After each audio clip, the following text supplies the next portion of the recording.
all the trustees here. I see our staff. So I will go ahead and call the Village of Essex Junction Board of Trustees meeting for Tuesday, May 11th to order. And I will ask staff, do we have any agenda additions or changes? Just the one change that the Chittenden Solid Waste District will present after. So they'll become C, I guess, in a sense. They'll come on around 8 or as close as they can to that. But yes, just an ordering change. That's it. Perfect. So then that would make the work session the first business of 5A, the formal acknowledgement 5B, and then Chittenden Solid Waste at 5C. Trustees, any agenda additions or changes for today?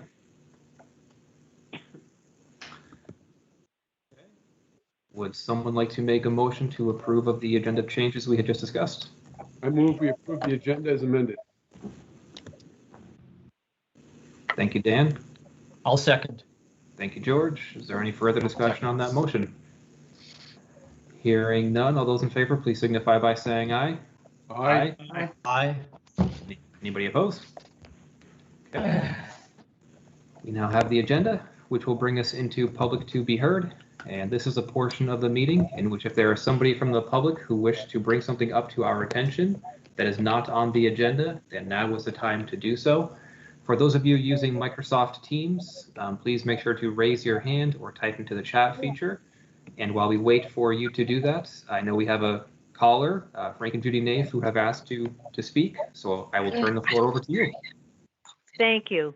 This is Judy. I really hard to know what this. Can you hear me okay first? Yes, we can hear you, but as you're coming in, I want to remind everybody else who is attending the meeting to please mute yourself if you are not talking to the board, because otherwise we can hear you and that can get quite distracting. Sorry, please continue, Judy. Okay, I'm just having a hard time knowing what to say because last time at the meeting, I opened up my heart to you and told you what was going on, and nothing has been done to change. In fact, if anything, it's worse because the construction next door has already figured out that the cops aren't going to come when I call anyway if they start before 7. So they've been starting again at 6:30, 6:40. Their machines are running, the beep is going, the yelling is going, and we're awake and we're both sick. And I even if we were healthy as horses, it's not fair. It's too early. It's not fair. Nobody checks on them. Nobody finds them. I don't know what to say to you guys. I mean, I opened up my heart to you last time and told you that that my glasses smashed. This week it was a bowl that flew out of my closet because that vibrating machine was on at 7 a.m. and it went flying out. I mean, things smash and break. I don't know what to do. I have to stand there and hold my glassware. I've got it on video. I mean, I did it the best I could because I wanted proof that this is happening, but trust me, it is happening. I don't know what to do. If I call the police at 20 of 7, they're going to get there at 9 o'clock and say, okay, it's legal now. Nobody gets fined. Yesterday, there was a huge tractor trailer truck in front of my house, and he put his, they were delivering something, so that little blue machine that goes beep, beep, beep, kept loading, going right there and blocking my driveway, loading what he had in his truck and staying there until they were loaded up. Nobody could get into my driveway. And then he'd beep, beep, beep all the way down until he was unloaded, and then he'd come back again. This happened for hours. And it started at the crack of dawn. I mean, this is ridiculous that we have to live like this, that we're taxpayers, and we have to have this kind of noise waking us up before 7 a.m. in the morning. I mean, this is just ridiculous. It makes me literally feel sick to my stomach. I want to throw up every morning when I wake up. I really feel that way. I'm not saying that to be dramatic. That is really how I feel. I feel sick to my stomach. My husband is not well either. He's sleeping. The noise wakes him up. I mean, this is just, we're taxpayers for God's sakes. This has been going on since the Chittenden Bank was knocked down. How many years ago was that? It was over 10 years now, right? I don't remember. But there's been one thing after another. And then the building behind us, you know, was before this one beside us, the senior building. That was like, what was it, 3 years? Or we went through hell with them, and now we're going through the same hell with these guys. They are loud. The machines, they let them start up before 7 again. I mean, all the things that they were supposed to be fined for, nobody ever goes and checks on them. I've talked to the chief of police. I've talked to the next in rank. I've talked to so many people. I've talked to Robin. I've talked to everybody, and nobody does anything. So I don't even know what to do anymore. I mean, you can tell the frustration in my voice, I'm sure. Please tell me what I should be doing, who I should be calling, what I should be doing, and why this is happening. Frank, do you have any? Frank is not feeling very well tonight, so he's having trouble with his voice, but he's going to try to say something. Do you hang on? Do you want to say anything? You said it all. I guess I said most of it. Do you guys have any questions for me? I don't have any questions for you. Thank you for bringing this back to our attention. Evan, can you have the police department look into this, preferably before 7 o'clock in the morning, and then come back to the board with what's been done? Before the end of the night, I will get a hold of the chief and have patrol go over there first thing before 7 tomorrow morning. And I know Robin is on this call. I will also talk to Robin about talking to the owner of the property again and setting that up. May I say one more thing? Go ahead. When the vibrating machine was going on, which was a couple months ago, well, it wasn't. Wait a minute, it was more than. It was in the like the spring or summer last year. Frank went out with his mask on, and he said to the owner, "How long is this going to go on? We have glasses smashing down to the ground. I mean, this is ridiculous. This is really hurting our house. Pictures are falling and breaking and smashing off the wall, off our tables." And he said, "Oh, this is the last." Judy, I think we lost you. Oh, there we go. Okay, can you hear me okay? I know that was. I said that pictures have been falling for months. That day it did not stop. He kind of lied to us to humor us. You know, Brett, the owner. He told Frank that it was going to be, this was the last day with that vibrating machine. And that was so not true, because I've taped it, recorded it many times after, and we have witnesses. And my glasses when we're in bed before 7 or 7 o'clock in the morning, I'm not out there holding my glasses so they don't go falling. I hear them when I come out early in the morning. I hear them clink, clink, clink, clink, smash. This week it was a bowl that flew out of my cabinet, smashed to the ground. I mean, I've had champagne glasses broken. I've had wine glasses, pitchers smashed and the glass smashed. Because that machine has continued to come early in the morning and all day in random times. You never know what time it's going to happen. It can be totally quiet, but start at 7 a.m. and then at 10 they go for their break and it's quiet. People come and check on it and say, "Oh, it's quiet here. What are you talking about?" Well, trust me, I'm not making this up. And they seem to do all the loud things right away, first thing in the morning. I don't understand it. I am frustrated. I don't know where to turn. I don't know what to do. But I am so fed up and sick of this. And we've been here for a long time. Our daughter, who is in her 40s now, was in first grade when we moved here. She was 6 years old. That's a long time. Thank you, Judy. And so, Evan, will you also follow up with Frank and Judy? Shall do. Thank you so much. Thank you. Thank you very much. Thank you, and I hope you're able to have a good night's sleep, both of you. Thank you.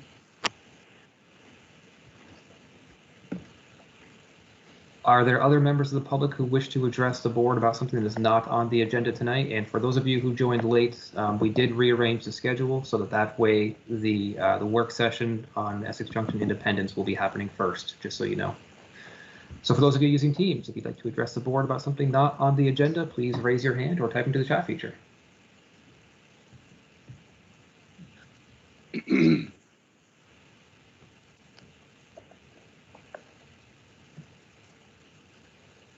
Seeing none, I will go ahead and close that portion. Andrew, do Diane's got her you hand see up. Diane Clemens' hand up? Snuck right in there, Diane. Go right Hey. ahead. I did it when you said anybody else. So this is Diane Clemens, and I missed the sound ordinance discussion, but I would like to let you know that it isn't just other areas of the village, but also living over in the Williams Street, which is behind 159 Pearl and behind Harley Davidson, and about a block from the fairgrounds. And I will hear the fairgrounds every time they have large trash trucks come in and do the dumping. And this is not just because my windows are open. This is in the wintertime too. And in 159, when you talk about 200 feet, it might be 200 feet down the hill into the ravine, but that trash truck comes in at 4:30 in the morning. Now, why would I know it's 4:30? Because it wakes me up. So, and this is all year round. This isn't just summertime. This is all year round that trash truck comes in. So I know that there's supposed to be a buffer. I know that according to our sound regulations, it's supposed to be 7 o'clock. And I'm sure there are others that are hearing this. It isn't just me. But at this point in time, when you say, how long has this been going on? Well, let's see. How old are you, Andrew? Okay, that's how long it's been going on. It's just that sometimes it's worse than others. Okay, that's how long I've lived here. And how long have I complained about it? Well, periodically, okay, over that period of time. So this is a nothing new, but let's see if we can get it fixed. And to reiterate that, so I would really like to see that ordinance reinforce the sound regulations that are in the Land Development Code. And there we do need to be sensitive to the residential commercial buffers that we have. It what makes the village livable, but we need to be good neighbors. Thank you. Thank you, Diane. So I do not see any other hands up. So with that, we will go ahead and move from public to be heard and into our new business item 5A, work session on Essex Junction Independence. Can we ask one more question, or are we a little too late? We have already moved away. Is it related to what you had talked about before, or is this something new? No, related to that. Why are they not fined? I mean, there is a fine for noise, a dollar fine. Why is that never enforced? So we don't have an ordinance on refuse. We have an ordinance on sound. And so sound. To be able to determine whether somebody has violated a sound ordinance, we need to measure the level of sound. So Evan, please correct me if I'm wrong. We don't have somebody out in the community measuring sound. And until, frankly, that happens, we're not going to have an enforcement mechanism for that. Would that be an accurate statement, Evan? It'd be very, very accurate. Okay, so that's But the biggest reason why. I will touch base with Chief. Have a device to measure noise. Yeah, So Frank, that was just to quickly answer your question. That's why. Okay. I will circle back with Chief Hoig and Robin Pierce tomorrow. Thank you, Evan. All right, Brad, take it away. Great. So we're on page 59 of the packet. For anybody who's there, is the memo that we're going to be walking through, hopefully over the course of the next hour. Okay. Yeah. And let me see if I can bring that up quickly. Yeah, I do see your privileges there. Great. Are we there? Looks good. Okay. So here's the memo tonight.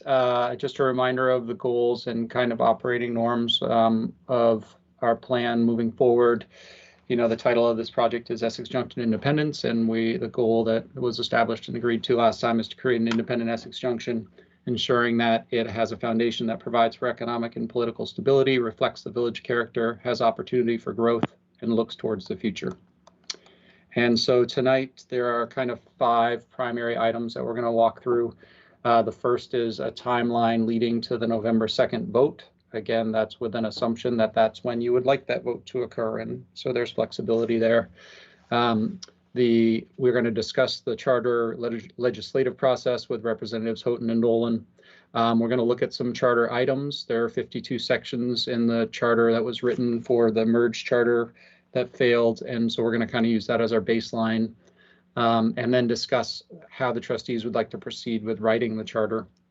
And then lastly, talk about some outreach and engagement strategies. Are there any questions on that stuff from the trustees? Sounds good, Brad. Great. So do you want to go ahead and take feedback now, Andrew, from the public? Yes, thank you for that reminder. So when we had started this process, we had agreed that while this is a work session and we are not making decisions, that the best way to take public input would be with these being the topics. If anyone from the public has comments about this or questions about it, now would be the time to let us know. When we close the comment period for this, we will then dive into the work session as trustees, and we will not be taking additional public comment on that agenda item. So now is the time for comments, questions from the community. And Diane, I see your hand is up. Is that a holdover or is that a new one?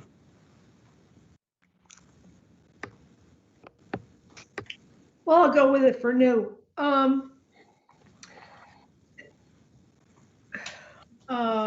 So I guess my question is about the timeline with the November 2nd vote. And this is only going to be the village doing this vote? Correct. Okay, thank you. You're welcome. Any other questions, comments?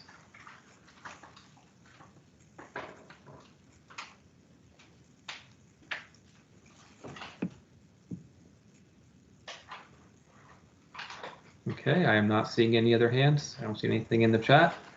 So we will. Andrew, I put my hand up. I think I'm getting a delay then. Did you say that was Deb? Oh, there it is. Yes. Go ahead, Deb.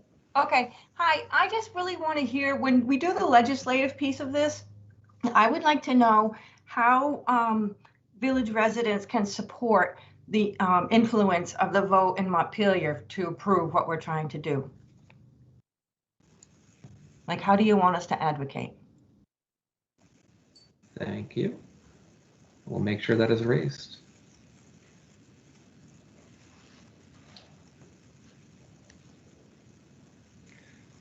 Great. Thank you, Deb.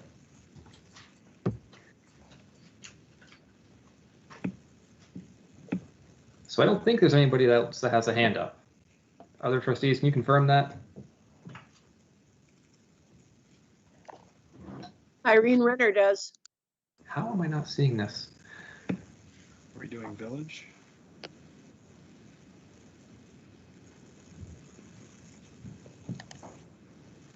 Hi, may I speak? Go ahead, Irene. Thank you.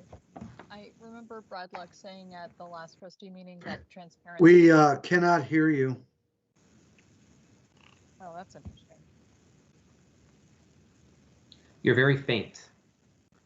Huh, I wonder why. Maybe if I project, can you hear me now? A little bit better? Okay, I'll project. Thanks for letting me know. At the last trustee meeting, I was made aware that transparency was one of the values that were important to Brad and the rest of the folks working on separation. And I've heard from some village friends that they're dismayed that their comments, if they're not all positive and they're afraid of putting those forth with their name on them, are not being included in the public record. Thanks. I would be appreciative to hear that from the village residents who have those concerns. Does anybody else have any other questions or comments?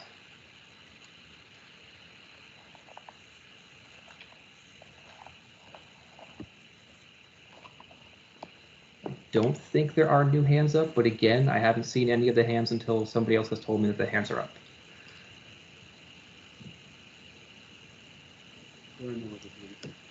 All right, so Brad, let's jump back into it. Great. And can you still see my screen? Yes. Great. So, I mean, you've all seen this in advance. I don't think I need to read it to you, but this is a draft or proposed timeline to get us from now to a November 2nd vote. At some point, if you all agree, it should be reviewed, by legal counsel. And you'll see, all of these basically reflect regular trustees meetings, utilizing the first hour-ish of each one as a work session. And then anything that's additional that's not currently on your calendar is highlighted in yellow.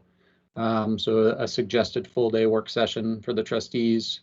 There's, you were scheduled to take the July 27th date off, and so we added that. An added day on August 31st, a suggested village summit on September 11th, and an added public hearing on September 28th. But otherwise, you'll see, I believe this mostly includes everything that's required in statute in terms of public hearings and warnings and filing the charter with the clerk, as well as some other suggested activities to try and help get us there and engage the community. Brad, with that June day-long session, could we get that scheduled sooner rather than later? I'd like to get maybe a day and a backup day if necessary. Sure. I was mostly curious if you all wanted to explore weekdays or weekend days and what time. I'm happy to put a doodle out tomorrow. I think during that time it may be easier, I'm speaking for myself, for a weekday, as weekends are kind of getting filled up as we're getting a little more comfortable going out into the community again. Okay. That is just this is Raj. I would have trouble doing a weekday from work at this point. So you can do it. I won't be able to be there on a weekday, and I'm skeptical that I could be there the entire month of June on a weekend.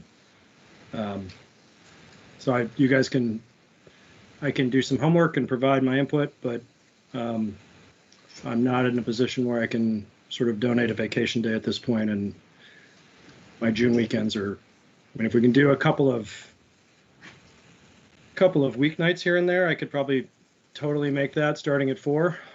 But if you want to do a doodle poll with some creativity, I'm all in. More creative, the better. I don't know how other people are doing with that, but. Yeah, that's good feedback. Do other people have other feedback? A full day was just a suggestion that I think we need a good chunk of time, but we could have several chunks. Yeah, I mean, I get the idea, and I know we have a ton of work, so. Mm-hmm. Go ahead, Dan. I agree with Raj. During a weekday, it would be difficult. Weekday evenings, I could do. Maybe a weekend. So weekends pretty much open. Weekday evenings for me.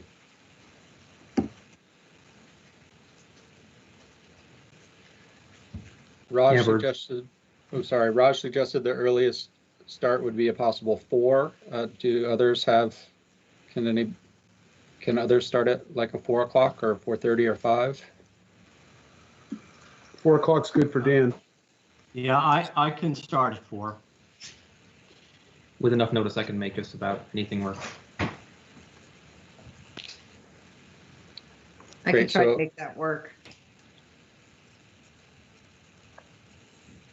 So I'll put out a doodle with some 4 o'clock starts on some weekdays and see where we get. Thank you, Brad. Sure. Thank you.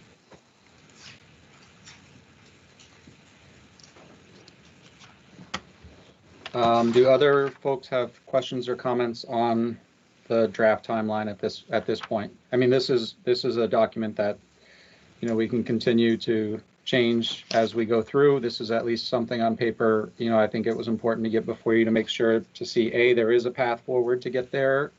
B, as you've all acknowledged, it's not going to be, easy. It's going to require some investment of time, but it's certainly doable.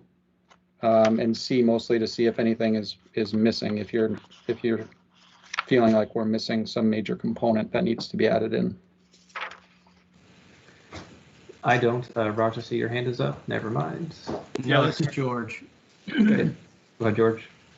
Yeah, we have a joint board meeting on the 5th of June. Is that correct?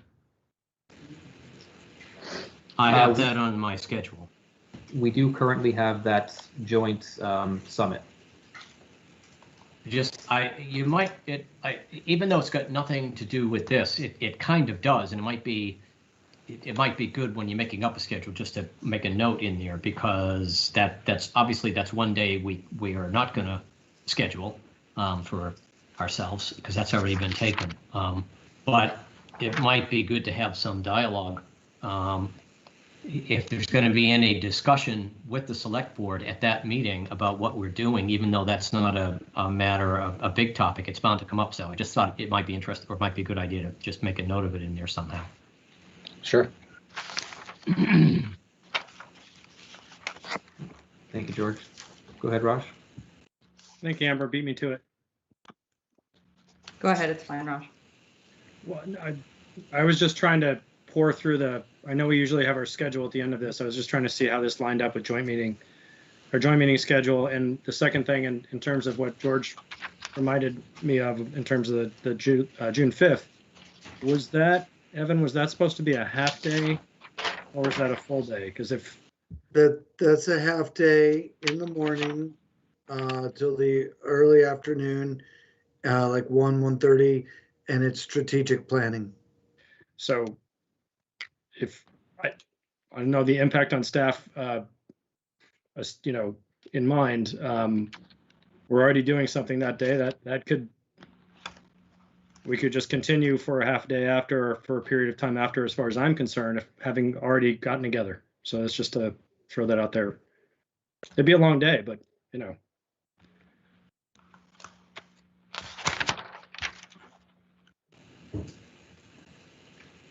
Thanks, Raj.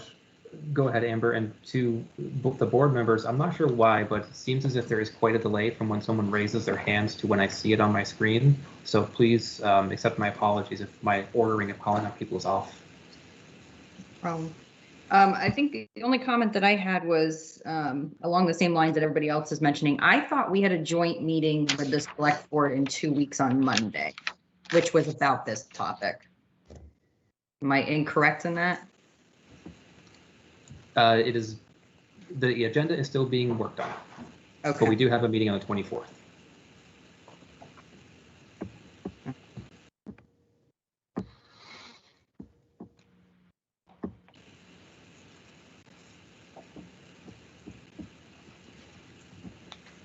Great. So trustees, is that it for questions on that? Yep. Okay. So kind of the last piece, if this is, the general structure we're willing to adopt.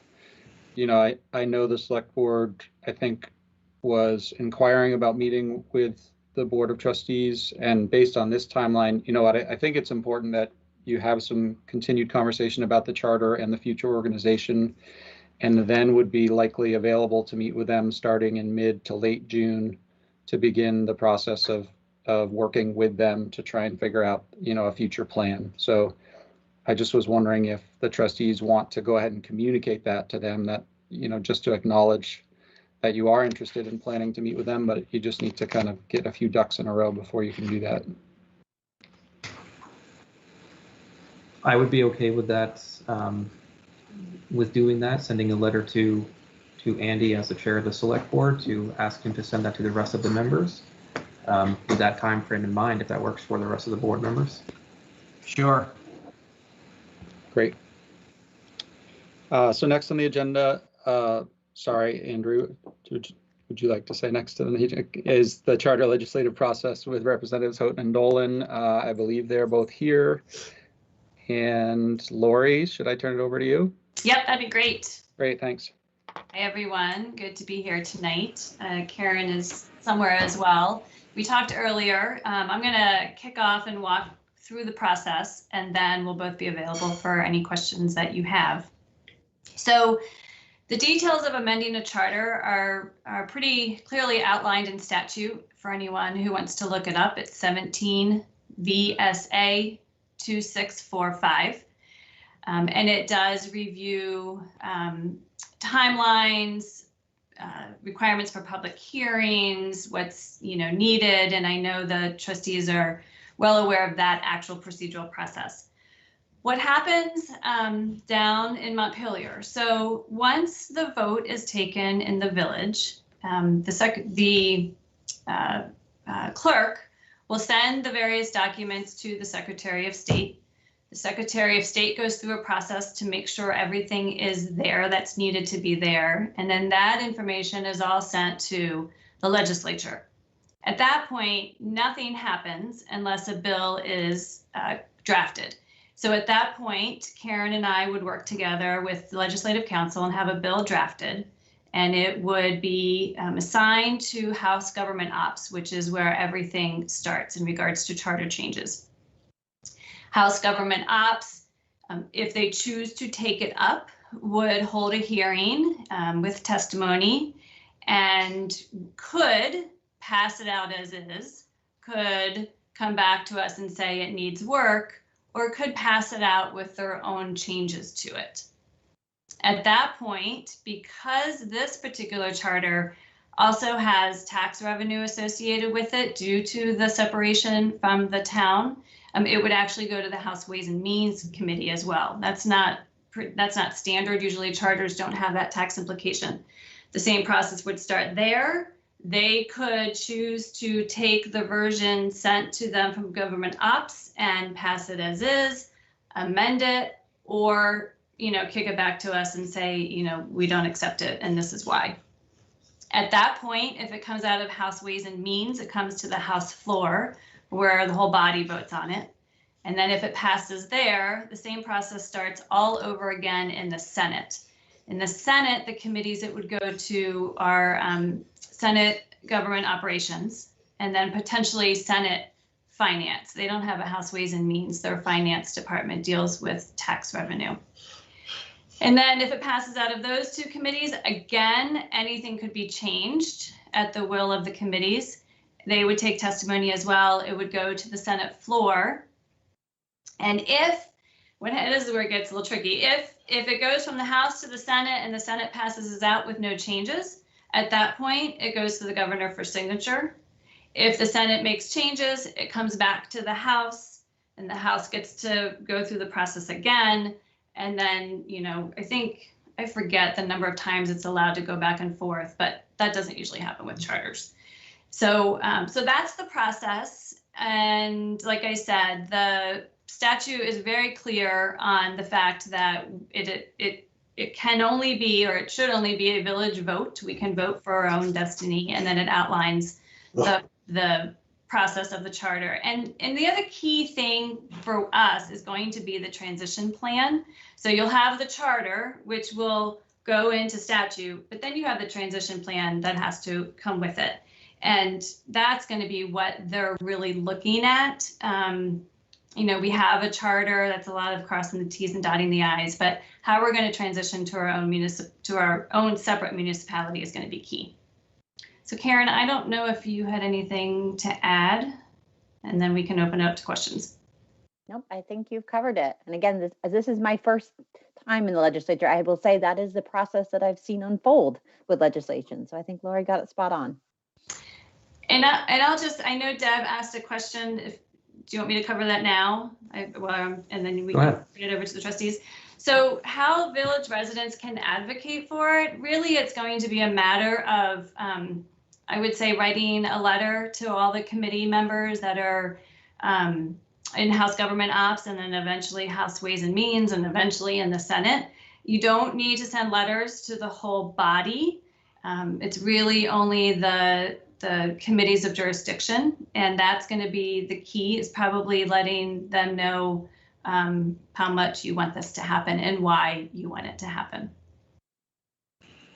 Can I add on to that, please? Go ahead, Karen. Okay, thanks. Because I was thinking of that when Deb asked that question as well. I think another big way that you can support it is by being really involved in the process now, so that we can show that there was strong community engagement from the start. And then obviously with the vote, a better turnout, the better for the process. Thank you, Karen. That is probably the best way you can engage. So Lori, just to piggyback on the resident engagement side of things, the timeline as to when residents should do that likely is not until after the session gets back in January, assuming that separation passes. Correct, right. Doing it now, quite frankly, would not help at all, because everyone, and especially in those committees, are very busy right now. So, the engagement needs to happen within the community. We need to show that there was a lot of engagement. We need to show a very strong vote, as Karen said. And then once the bill is drafted and introduced, then I would say the letter, people can start writing letters. And, who knows where we're going to be next year. We don't know yet if we're still going to be legislating on Zoom or at the State House. Obviously, either way, you're able to participate either on Zoom by watching it or in the State House itself. So as this is clearly a little different than the last charter we were working on, do you all have any tips, any recommendations for us to keep in mind as we go through this? So I think the biggest, for me, there's two big things that I think legislators will look for, and that is, again, the engagement and do voters know what they're voting on? So, the fact that you might send a booklet like we did last time, or, a newsletter or something, is really important. Ensuring that you're holding those public hearings. In fact, if you don't hold the required public hearings, they'll probably kick it out. So really that education level, people understand what they're voting on, and they support it by voting when the vote happens. And then the second thing, and I think Karen can probably talk a little bit more about this too, but we're separating, but we're not moving. I guess is a good way to put it. We are neighbors to the town, and we have to remember that. And it's going to be a process to get disengaged. And I think we need to ensure there's civility and there's transparency in this entire process. And Karen, I don't know if you want to add anything to that. Yeah, I think those are the two key areas. One is just having it be an intentional process, which I think how it's unfolding now is set in that direction. But that is the thing the committees are going to be looking for and asking questions about. Was this just a reaction, a response to something, or did all those steps happen? Was it thoughtful? Were all the stakeholders a part of the process?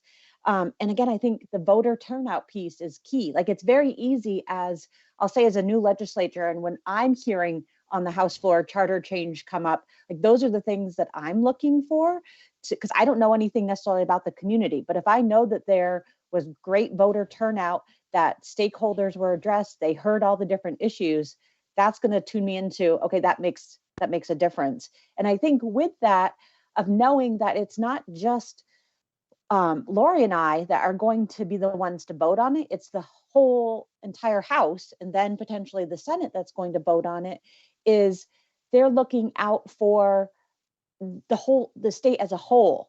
And so I think it is important for us to just understand and acknowledge what is the impact of whatever charter change we make here in our neighbors and our communities, and make sure that we have those questions and we understand it, and that we feel comfortable as a community putting out there and defending what we want this charter change to be.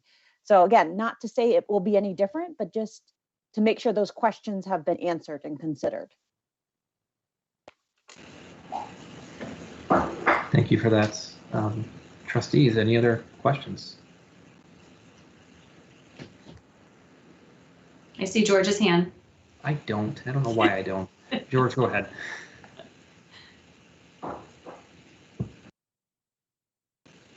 George, floor is yours.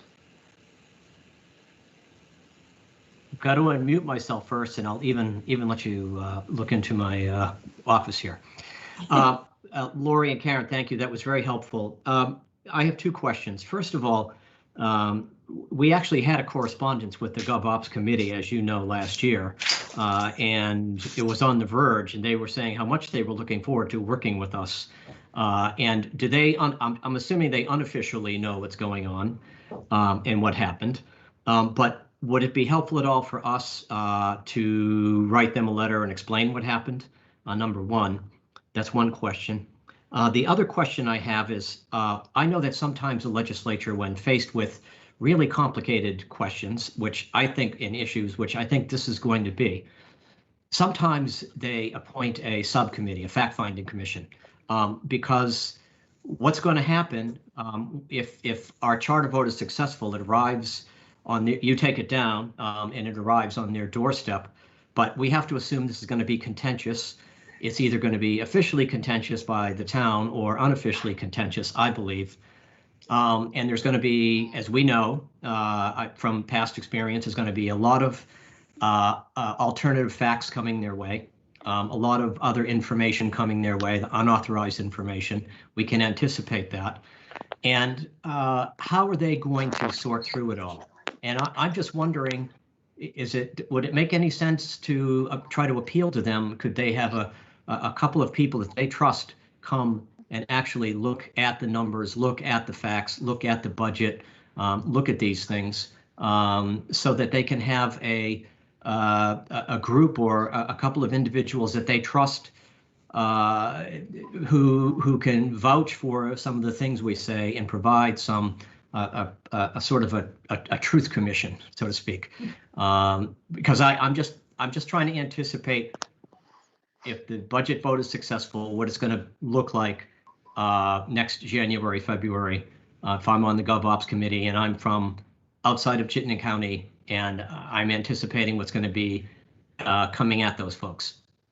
So those are my two questions. Yeah, George, really good questions. I will say, yes, they are well aware of what's happening in Essex. So on Thursday, I put this in an update earlier this week, but for everyone who doesn't know, on Thursday, Government Ops is taking testimony on the 3+3 charter change from the town of Essex. And so Andrew Brown and Gabrielle Smith are testifying on behalf of the village at that committee hearing, and Andrew, I think, is prepared to give them an update on where things stand in the village, but we also have given them an update, because if everyone remembers last year during COVID, when there really just was not the available time to take up a 3+3 charter change during the middle of a pandemic, actually the start of a pandemic, they did write a letter and indicate that they wanted to see what happened with the merger vote. So we had a conversation with them immediately following both merger votes. So yes, they're well aware of what's happening. What they have done with charter changes in the past is created a subcommittee to review it. And then testimony is amongst the whole committee. I did talk to House Ways and Means to let them know also that, to confirm actually that they would want to see this charter as well. And I will say they also understand it could be contentious. So everyone understands. I don't know if it's appropriate that they would actually do anything prior to receiving the charter change bill. In fact, I know they won't. But once it's assigned to them, we can have a discussion with them about how best they want to proceed. Okay, thank you. Other trustees, I'm not going to see your hand, so if you have something to say, just go ahead and ask the question.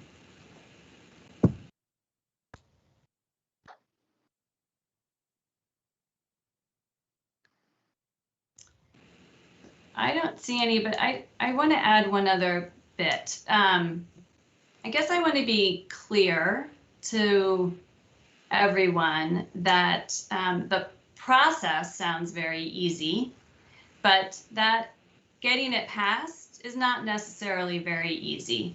You know, we've alluded to the fact it's going to be contentious. It is a long-running issue within the State House. I think in 1999 or 2000, there were two bills in, one for separation and one for merger, and neither got taken up. I do believe that the village has a very good case, and I think our best effort, our best outcome is going to be that we methodically and transparently work through the process, have great voter turnout, and then present our case when the time comes. But it's not going to be easy, and it's not going to be easy for the trustees either. I mean, you have a boatload of work ahead of you. So I appreciate all that you're doing, and Karen and I are definitely here to help at any step along the way. George? Yeah, since none of the other trustees are asking questions, I'll steal their airtime. So Lori, just a little blue sky. In addition to all the things that you said, I'm curious and wondering if, in addition to all the documents, official documents they receive, if it might be a good idea if they received some kind of an executive summary of that has the history, has budget, has all the stuff that's going on in the village. That's sort of an easy to read with a lot of graphics. I just sort of had this in my mind as something that might really be helpful to, again, we understand the issue so well because we're so intimately acquainted with it. But I'm thinking of all the folks on the GovOps committee who are coming from a completely different place. So is that something that's helpful, or is it too TMI, too much information? What would be your thoughts on that? I think that would be very helpful. Any information any factual information that we can provide laid out in an easy to understand document would be extremely helpful. I will say the Legislative Council, who is the lawyer for the legislature, and there's one for each committee, as well as some of the members of the committee read the Town of Essex booklet that went out on the plan of merger. And I know they did deep dives on both websites for the village and the town. So they did their own exercise and learning, but anything we can provide them would be extremely helpful. Okay, thank you. It's good to know the committee isn't just sitting back waiting for this to arrive on their doorstep. Well, they are now, but they weren't during plan of merger. Right now, they're doing other business. Yeah. There are other things going on besides this. Can you believe it? No. Yeah, we passed a great voting bill today, so that's exciting. That passed. Nice. Yeah. Do you want to just go ahead and cover the high level of that, the vote by mail? Yeah, Karen, do you want to do it? Sure. I can give the highlights of it. So it is universal mail-in voting. It's for general elections only is what is going to be automatic, but then towns have the opportunity to make that happen for any election. And they're going to make the drop boxes universal across the state. I know is another one. There are ways to cure ballots now. I think like we saw that in the primary last year, how for some folks, if they didn't return all of their ballots, it wasn't counted. And so there are things like that that help to fix it. So when folks mail in their ballot, it's easier for them to actually have it counted. And I just want to add, Karen and I were talking about the voting bill and listening to representatives from other towns. And we just want to say, again, a huge thank you to Susan McNamara Hill and the BCA, Diane Clemens, who runs the polling places. I think it's John in the town who runs the polling places. I mean, our community has done an amazing job with our voting. And so we just wanted to say thank you again for that. Thanks for that update. I know it was, if I remember correctly, Essex Junction was the first in the state to take advantage of universal mail-in voting, and it was a huge success then. It was a huge success since, and I look forward to continuing that. So thank you. Definitely. So if there are no other questions, Karen, Lori, thank you. Appreciate all that you are already doing and the information you provided today. And please keep us in the loop and let us know how we can help and how we can answer questions. Thank you. Thanks. Okay. All right, Brad, why don't you take it away? Great. So the next item on the agenda is the charter items.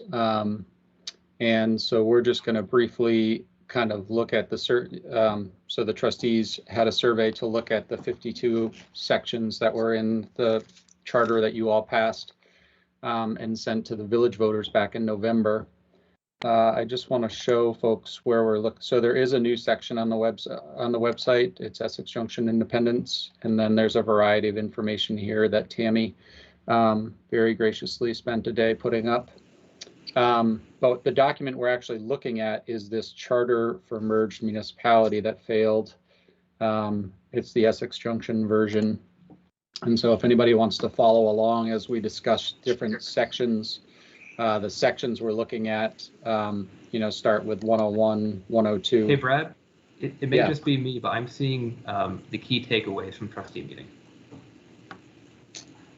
Uh-huh. This one here? No? We see Yeah, it may just be. looking at Word Online. All right, let me see if I can switch that over. And while you're doing that, I will go ahead and make an announcement. Someone's vacuuming right now.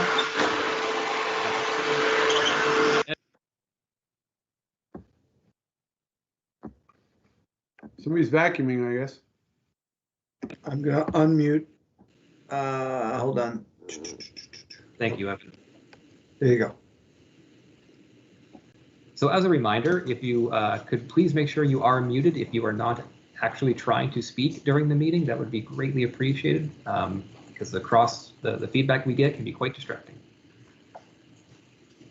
All right, Brad. Now I see trustee charter survey results.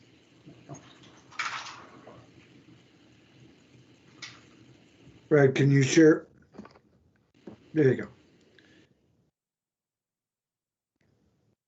Great. So, sorry, that screen was, if that screen was incorrect before, if anybody wanted to follow, we're at essexjunction.org and on the Independence page, and then we're looking at the merged charter that was passed by the trustees and passed by the voters back in November. We're kind of using that as our starting point since it's the most recently reviewed information and updated. So just to explain the method to the madness, there are 52 sections in the charter, excluding the first subchapter. We did not look at the transitional provisions because those are really unique, and we'll develop those after we do the charter and organization. Basically, the trustees were answering these questions, how much discussion or engagement is needed. As we've talked about and is written in here, there's a lot that goes into a charter that is just required by statute and is not all that interesting. And then there are some things that are very interesting that I think we want to discuss as a board and also engage with the community in. So these were the different levels. So needs robust board discussion and or community input, needs some board discussion but shouldn't take too long, very boilerplate, little discussion needed, and this section will not be necessary. So I assigned point values based on the responses from the trustees, and we will post the survey results to the website hopefully tomorrow. So here's the 52 sections, right? 7 of them scored 5 or higher, which means they need some board discussion or robust board discussion and community input. Those are highlighted in green here, those top 7 kind of sections. As one of the trustees, I think, noted, all of these parameters that have to do with the manager are all sections 701, 2, 3, and 4, and they all really are dependent on the form of government. The remainder of the sections, here's the 29 that scored below 5. I just started labeling some of them because they were in the 4s. I did label and note, because there was a question by one of the trustees, section 501, which talks about Town of Essex, of course, would be City of Essex Junction meetings and elections, as to whether or not you wanted to keep that on town meeting day or align with EWSD. That was a question raised by one of the trustees. So then obviously you get down to the bottom and all of these sections were deemed pretty boilerplate things that we might need to change in the name or something, or date or time or location, but otherwise standard stuff that needs to go into a charter. So these are the biggies. The form of government. Are we doing a mayor council form of government, and then is it a strong or weak mayor, or are we doing? Actually, I'm going to bring these up if I can. Are folks seeing this Word document now? Not yet. No. No. Oh, I love Teams. Do you want? Here, I just need to reshare, I think, with this different document.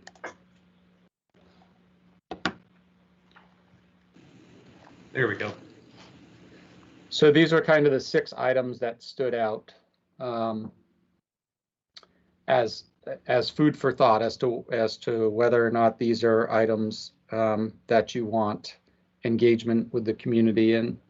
So obviously the form of government, the election officials and how that's done, if it's at large or through wards or districts or some combination, how many people are on the governing body, what their terms of office are, which could be all the same or could be different for the mayor versus the council if you chose the mayor council system. If there is a mayor, for example, in Montpelier, the Montpelier mayor only votes if it's a tie, to settle a tie, and the mayor does have veto power. And then I think this question about the meetings and elections for the city of Essex Junction, will they take place on town meeting day or align with EWSD? So I think the questions for the trustees right now in terms of these items, and I shared this information with you, so if there are other items we want to add to this list or remove from this list, that's welcomed. For now, I just wanted to see what people were thinking about in terms of engagement. Later, we're going to talk about what kind of engagement we want to do. So for now, we're just seeing if these are the most important components of the charter that we want community engagement on. I think that those are very important things to engage the community on. With all of them, except for maybe 5, that seems like one of those that we could just, I think, would be fine as just a board conversation and not something that we really need to have in-depth community conversations about. Great. But I'm open to other thoughts.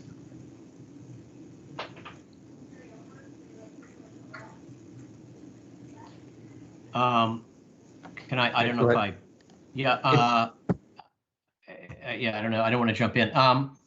I agree. I think these are the important ones.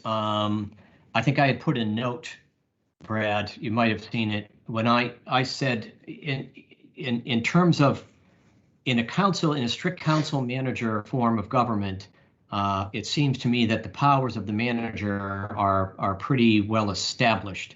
But I can't, it seems if you throw a mayor in there, even if you have a weak or a strong mayor, then it's not really clear. It seems, I'm not sure if there are statutes that say exactly what the powers of the manager are versus the powers of a mayor in a strong mayor, weak mayor system and so forth. So and the reason I'm getting into all this is because I think before you may want to look into that, or we may want to look into this and really know our stuff before we get into engagement.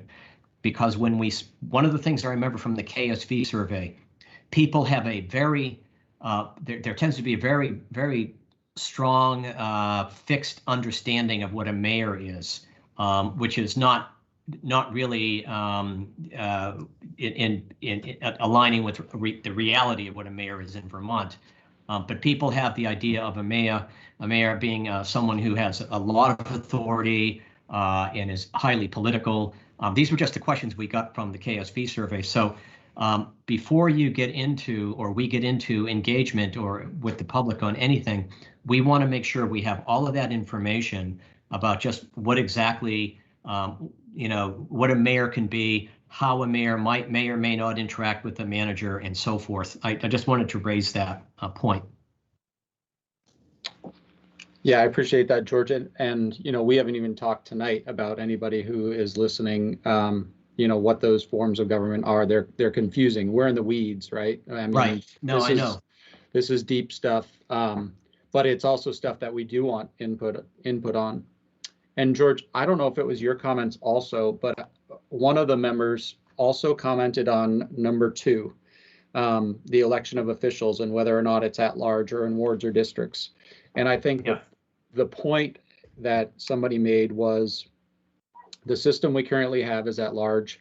It works. Writing a charter can always be revised and rewritten, and we may want to keep things simple for this first charter that goes before the people.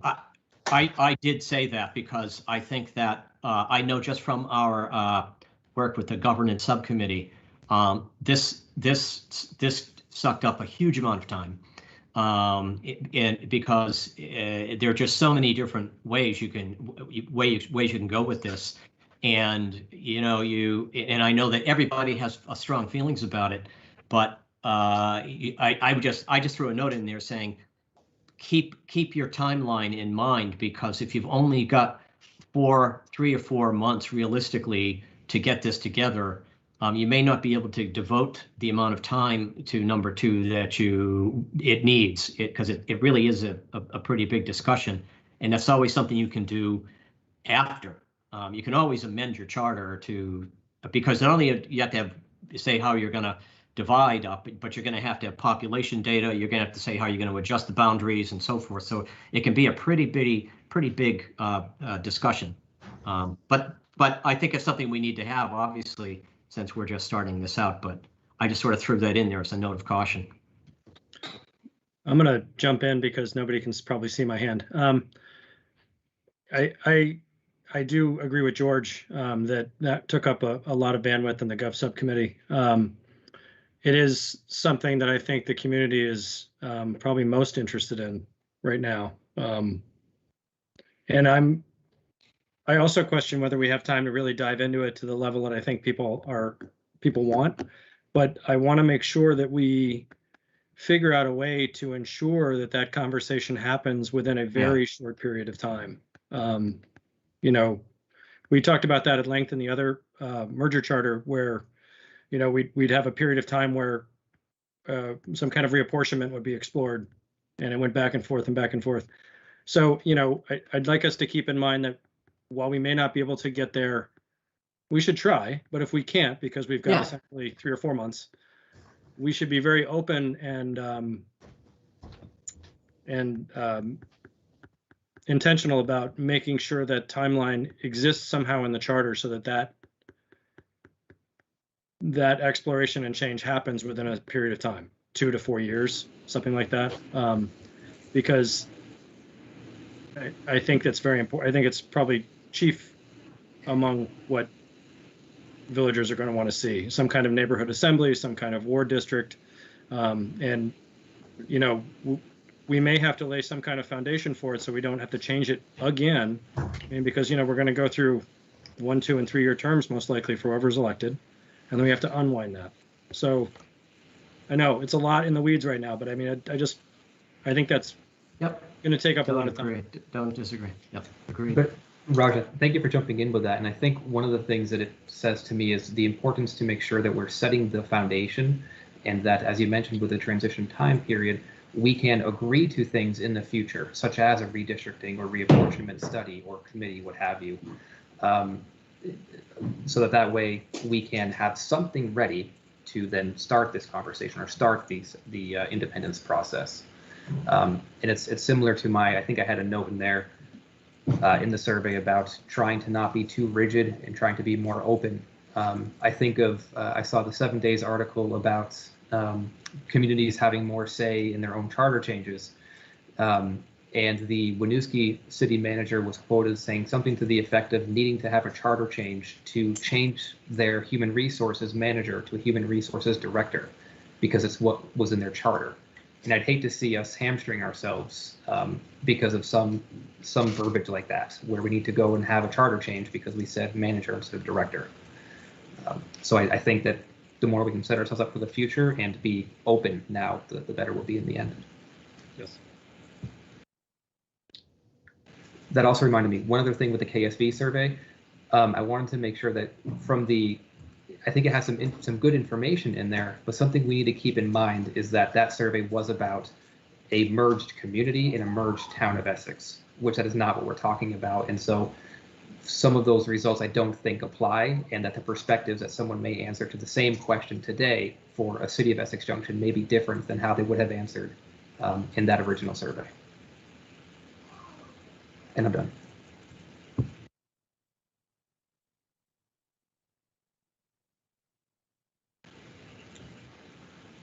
Okay.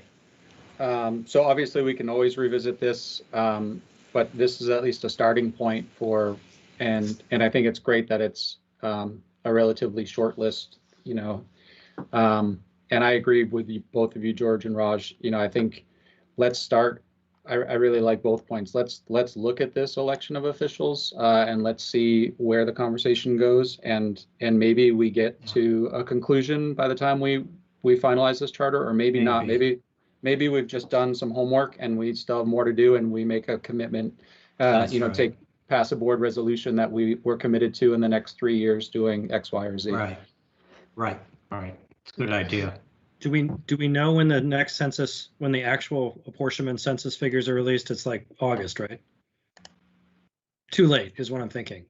Yeah, that Yes. was my other point, Raj, is that we're not going to have accurate population data, Right. you know? Yep. No, I just wanted to try to put that out there that, you know, we'll be in our deadline when we finally get finer numbers for the recent census. All right. May I say something? I'm sorry if I'm not allowed to. You can just say no. Lori, I think you're allowed Go ahead, to. Lori. I don't know how these work online anymore. So just real quick, the reapportionment is going to be really key for government operations. So, and the last I've heard is we won't really have anything until September. So I think that should factor into your decisions of what you plan to do around this. Right. Thank you for that, Lori.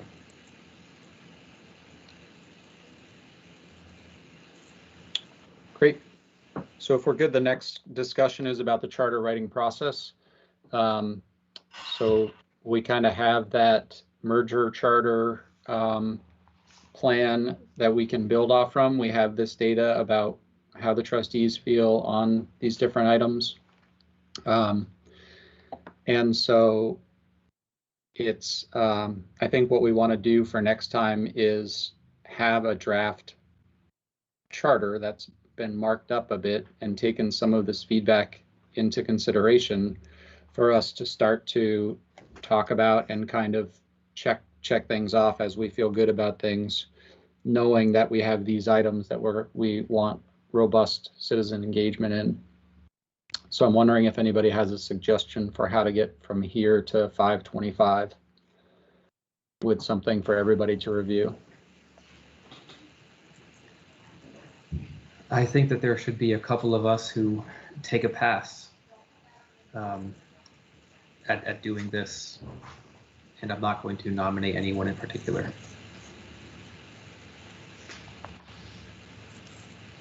Kidding. Raj is saying he wants to. Nope. Universal shot. No, I'm kidding. No, I intentionally think that both you and George have been well immersed in this for the previous few years, and that frankly, I think that you two doing it may set us up better because you've done it for so long already, but at the same time, you've been doing this for a while and you might want to break. So I would defer to the two of you as to if you want to break, that's A-okay. I'm happy to step up. I'm happy to help the apology. I think, I mean, I'm not sure how much.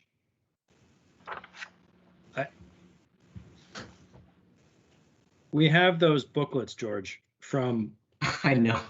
I know. We have these. Hold on.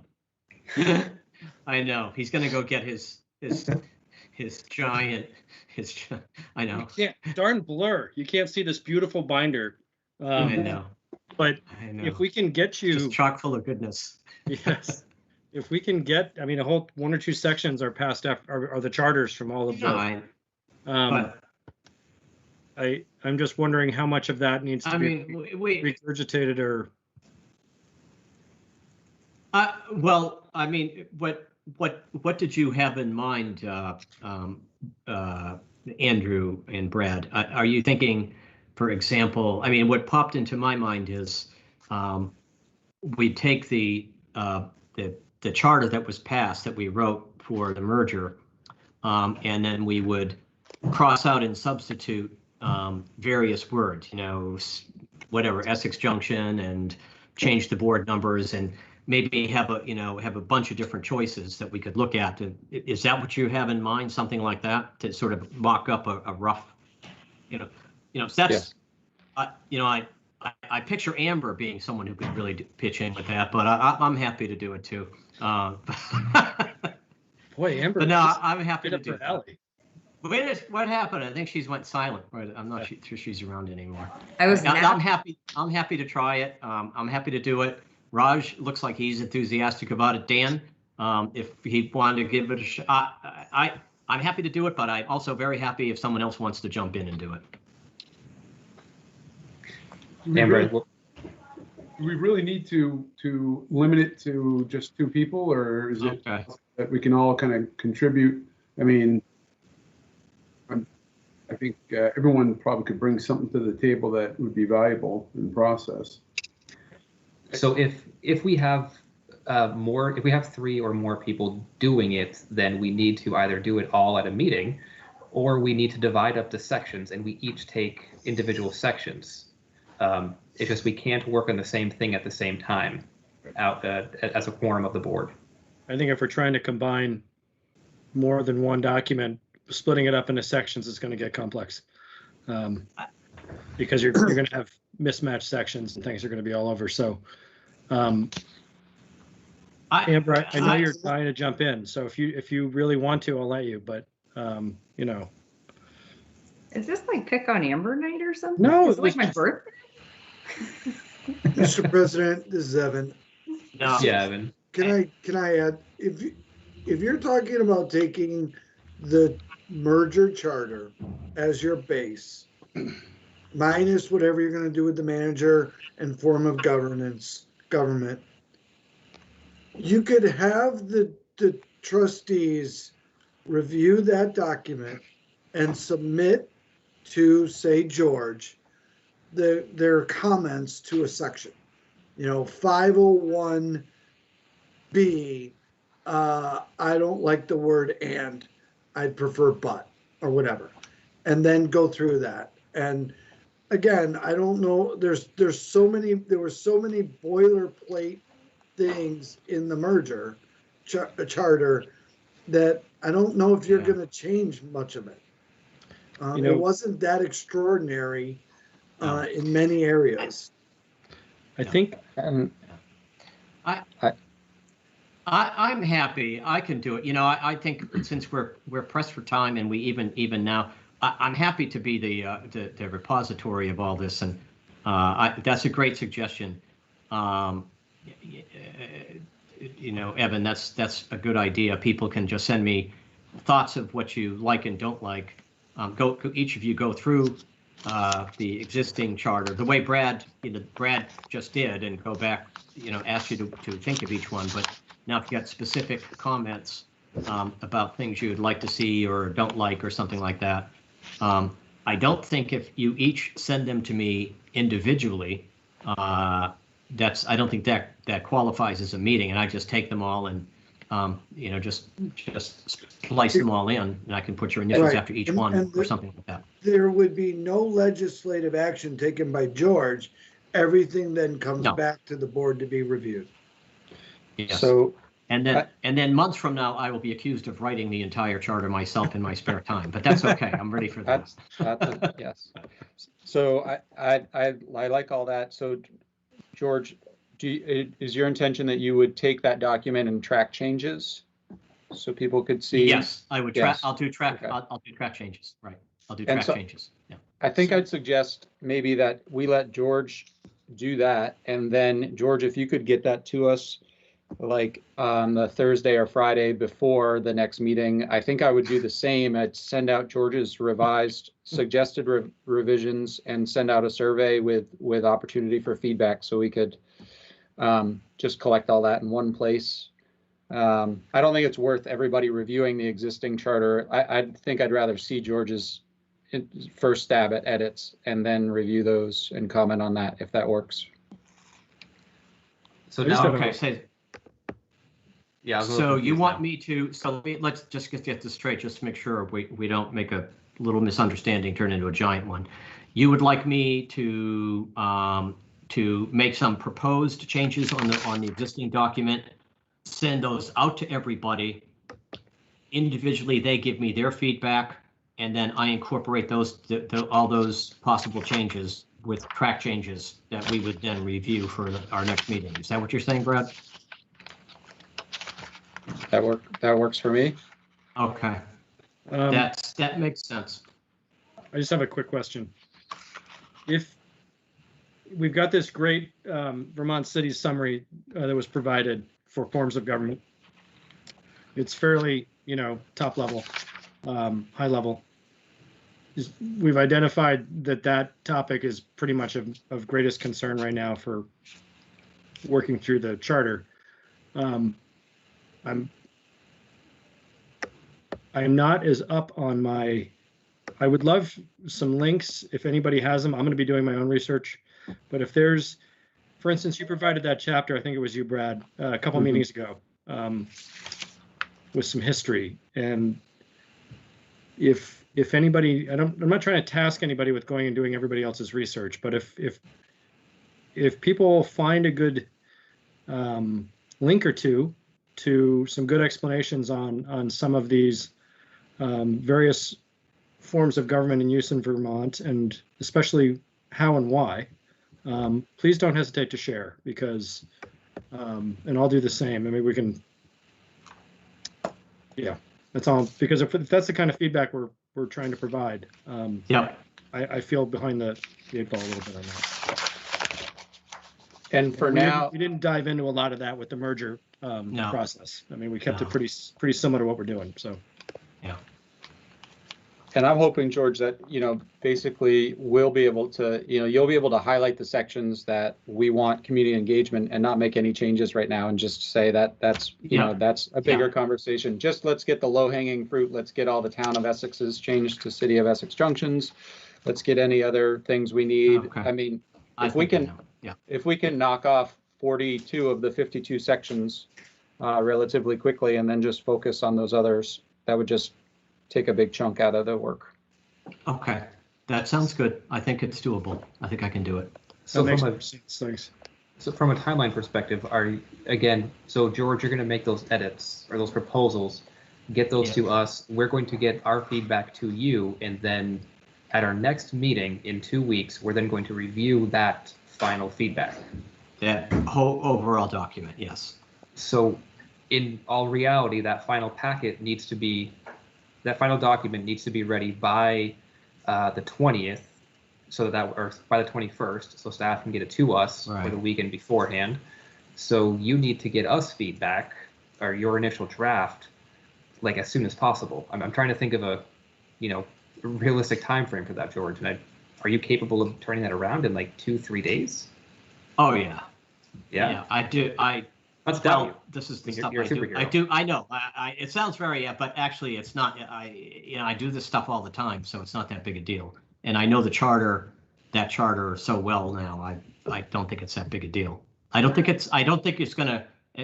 What we just saw, what Brad just produced, you'll see, is there's really not a whole lot. It's just going to be a lot of little minor word changes for a lot of the sections. I don't think it's that big a deal. If it is, I'll scream, but I think it'll be all right. All right, I'm getting you a cape. No, you don't need to do that. You get me something else other than an item of clothing, no, I can't. But I'll suggest it offline. All right. Yeah. So our last topic for the work session is to just talk outreach strategies. We kind of have to. I want us to focus on 2 things. One is just general outreach about the overall initiative of Essex Junction Independence, to make sure that we're connecting and offering the community opportunities to learn, contribute, and then also more specifically as we look at the charter, and we don't need to make these decisions tonight. I think we can look more closely next week, but just to be thoughtful of what is it that how do we want to engage people in the charter? Because exactly of what you all have alluded to, that it's some more heavy lifting, and Raj, the links and information you talked about, I think are important things to help educate the community as well as they try and weigh in on some of these things. And so I think finding that research will be important. So let's just walk through this quickly. So we'll distribute a work session summary tomorrow on Front Porch Forum, the website, and social media. It's also being emailed to all village and town staff, which was a suggestion from you all. We'll continue to update and add materials to the website.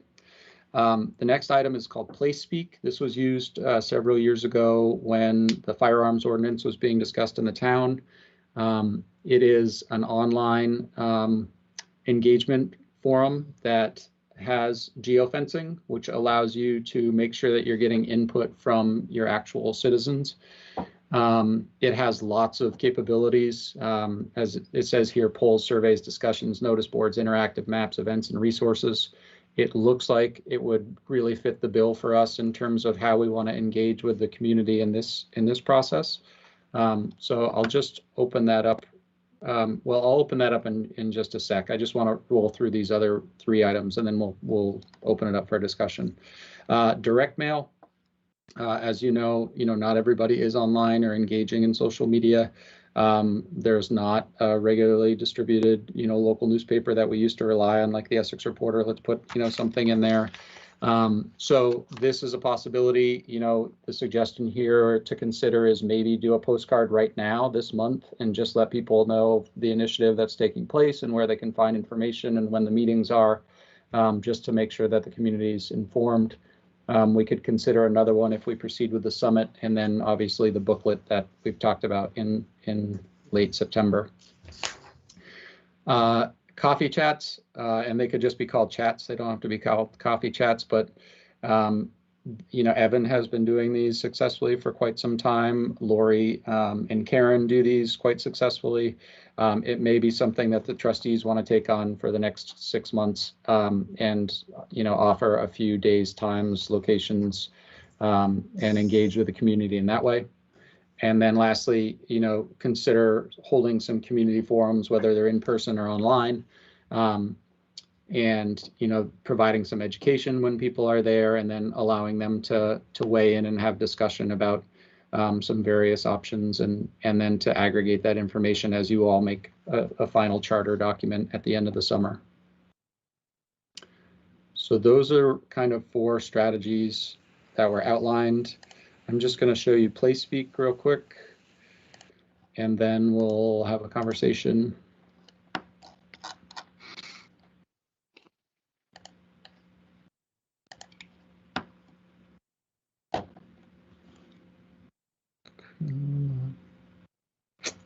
Okay.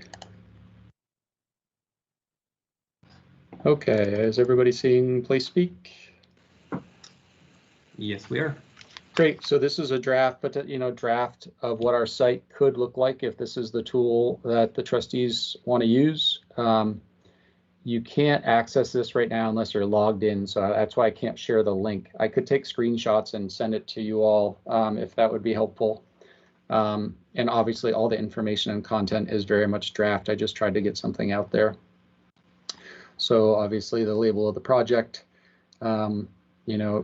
talks about what the project is, and we put in your goals here and the path forward. Why should you participate? This is your chance to provide feedback and meaningful impact on shaping the future of Essex Junction. Why we are consulting. The trustees want to hear the voices of the village. Who's listening? Obviously, you all. So here are some different options they have to engage the community. You can have discussion boards. So I just tried to get some information here, but we could put some more resources here. There are 2 forms of government. Which form do you think will best serve the city of Essex Junction and why? So that could be a discussion board. There's resources place here. And so we just have a work sessions folder right now in terms of the resources, but can continue to add to that. There's an event section, which right now I just have all of the work sessions in here, so people can find the dates and times of those. didn't do anything with this Place It tool, but it's something that the community conversations group may want to utilize if this platform is selected. You can do polls, and so again, what type of government will best serve the city of Essex Junction? These are just examples. That's a one question poll, so you can't have multiple questions on polls. Surveys is where you could have multiple questions. And so you can allow comments or not, which form of government would best serve us. How many counselors, kind of the questions that we already walked through that we know we're going to want input on. So that's the general gist. And the way this works is you can see this is our geographic region that's been identified, and people actually have to go in and create an account. And so that, there are pros and cons to everything. The potential con here is that people do need to create an account. They are asked information so that it can be determined that they indeed are a resident and live here. There's multi-verification step process. However, once they're logged in and create their account, we, the Village of Essex Junction, they can choose to be anonymous in there, and we don't get to see their profile and who's created profiles and all of that information. So there is still some privacy. They are creating an account with PlaySpeak, not with the Village of Essex Junction. So I just thought that was important to know. There are some outstanding questions that I don't have the answers to. For example, if we create this survey, do people have to log in to PlaySpeak in order to do it, or can we put it out there for others? I think everything has to happen within this platform. And so if we choose to do it, we can still have other surveys and things out there, but I don't think they would automatically link into these surveys and discussion boards.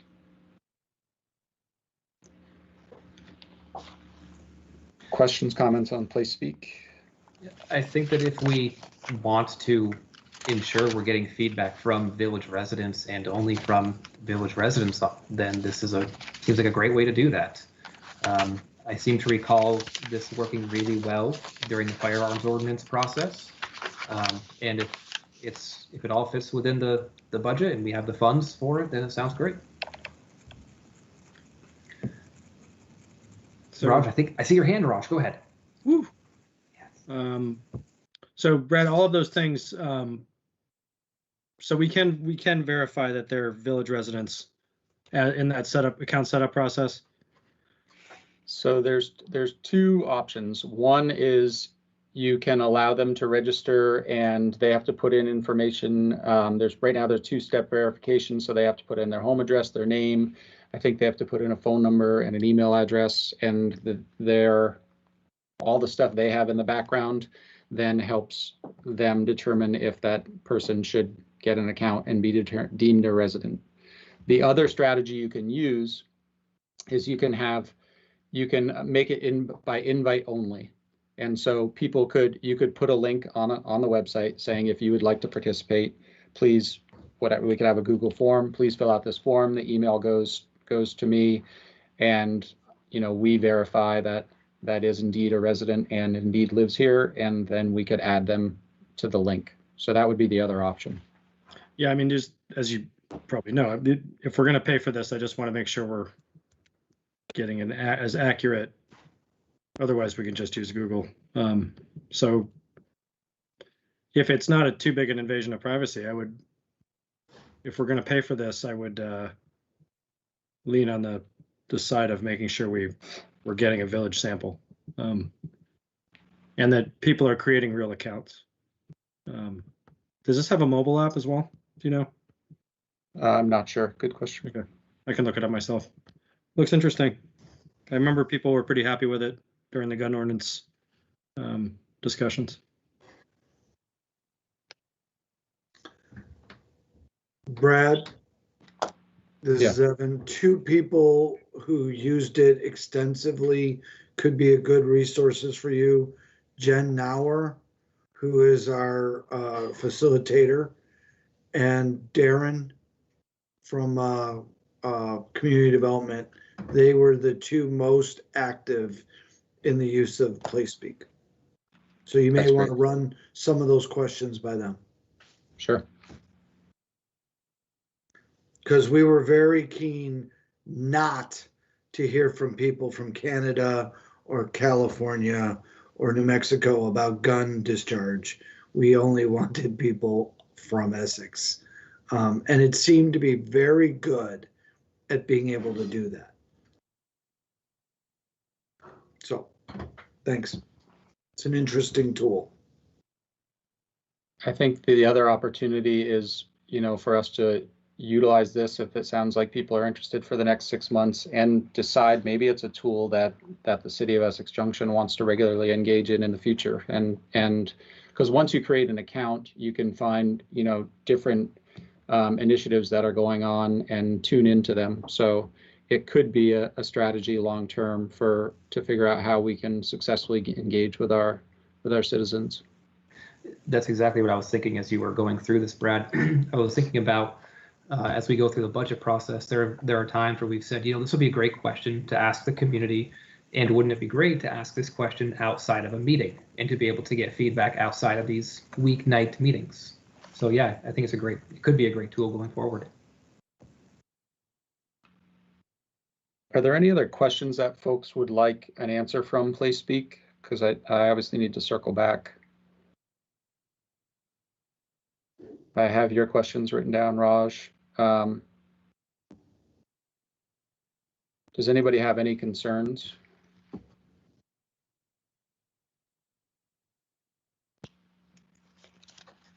Okay, I will get some more information, but I think I'll try and make this go live, and at some point between this meeting and next, start to promote this within the community and get people to sign up and start to engage with it. So the last conversation then is just to circle back to those outreach strategies, the 4 listed, and to see if there's anything that is standing out to people as important and good concepts that we want to proceed with. I think, frankly, they're all good concepts in and of themselves. It comes down to, as with everything else, the resources we have, time and money. If we have the finances to do all of them, then great. If something needs to get cut, though, I think that I would look on to you to help really figure that out. I think that's one of the things we decided early on is we weren't necessarily going to have our finger in all of this. And so again, I think we've kind of set that budget at this point. I think the coffee chats could be helpful. Forums, maybe. I know the one that we had for merger back at the middle school, that was reasonably well attended. At the same time, we have more people here now than we did, I believe. Just trying to scroll down to find that number. We have just about the same number of people here now as we did at that forum we held at the middle school. And we've consistently had this many people during the pandemic. So I'm not sure as to whether the forums would be as fruitful. And we could do those online too, Andrew. I mean, we could have public forums with breakout groups and ask questions and provide educational materials just as easily as in person. Dan, go ahead. Yeah, I know there are people in the community who have really helped out with getting information out pre-merger vote, and Annie Cooper had done a lot, and as far as getting the message out there, as long as we're utilizing everyone that we can potentially get to get the message out, and it's a consistent message, I'm open to reaching out in more ways than just what we've discussed. But it's the trouble is making sure that they don't stray from the message and present something incorrect to a group of the community and confuse the issue. Can I ask a potentially dumb question? I never shy away from that. Where are the community conversations in all of this? Yeah, no, I was, build on what Dan just said. So the community conversations group is off doing their own work, which is, I think, separate from the business of the board. That group is, I think you have a lot of champions out there informally who, if we launch some of these things, will help promote them. If you were to put out there, you're going to do a coffee chat, or we're going to have a public forum, online forum, I think those people would, help spread the word and advocate and sign up and tell their neighbors. I think it's really going to be incumbent upon the board to direct how the community engages in the business of the board, which is writing a charter. So I guess, Raj, I see those two bodies of work as parallel, but different. I think what they're going to be talking about and working on, and we can have Elaine come next time and kind of outline the strategies they're using and what their goals are. So I think when it comes to charter stuff, I think we just need to focus on that. I think that'd be great. And I think if Elaine were to do that, I don't know if she's here tonight, but if she would, that would be a great update to have. And I'm going to be candid in one of my concerns, not necessarily with anybody in particular at all, but one of my concerns is, it's going to be, we kind of have to manage expectations. We have to manage our relationship with the select board. And I think, I think we have to differentiate speaking as a board versus speaking as folks that are trying to get the word out for us. And sometimes those messages may not align. And I'm a little bit worried about that. We saw some examples of it. I've seen some examples of it in the past 6 or 8 months. So I don't know how that would work, but the more we can take on some of these things so that,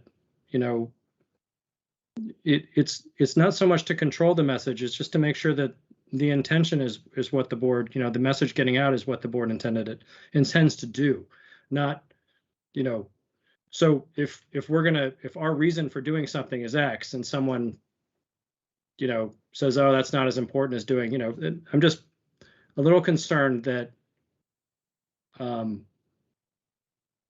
the board's message and the reasons why the board is acting the way it is are accurately reflected. And I don't know, I would rather do a little bit more of this to make sure that happens, whether it be some of the forums or coffee chats here and there, as they come up. And I think we're going to find topics where we might find 1 or 2 sticking points where we'll need to do more on something, and the rest of it's going to be pretty straightforward.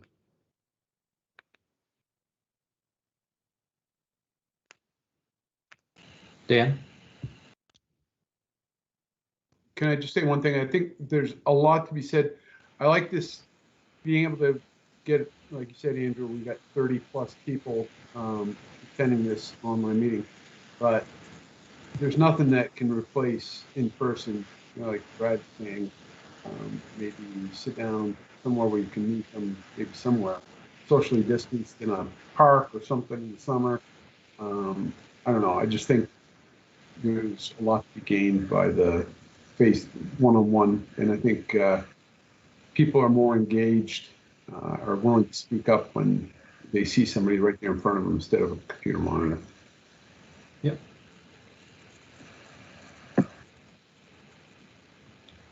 So I think we have more to figure out on the charter and more to do before we start having chats or forums about that. And so let's advance with the Play Speak work. Let's continue to update the website and get work session summaries. I guess I'd like you to weigh in on whether or not you want to do a direct mail postcard to all residents about the work that you're doing. And if so, I could bring back a draft copy of that to 525, and we could get it in the mail or get it processed the next day with your edits. Linda Mons from the village office does some really great graphic design work.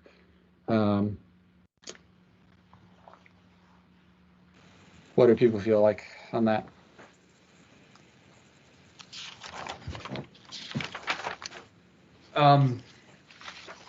I don't think it can hurt.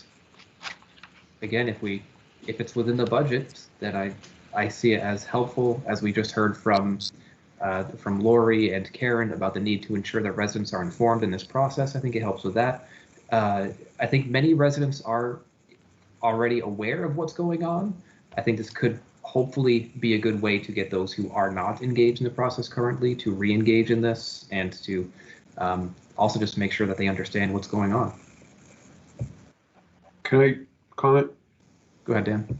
Yeah, I agree with you, Andrew. I just don't want to inundate people with a message and all of a sudden, next meeting, 2 weeks down the road, oh, that mailing we put out, we got to retract what we said. As we noticed with the prior mailings for merger information prior to the merger vote, there were some inaccuracies that had to be retracted, that it's difficult to, come back and erase that out of somebody's memory. I think it wouldn't look good. I'd rather have something that's more solid before we go and put a lot into mailing and doing multiple mailings. I'd rather have fewer mailings, but have more in the product.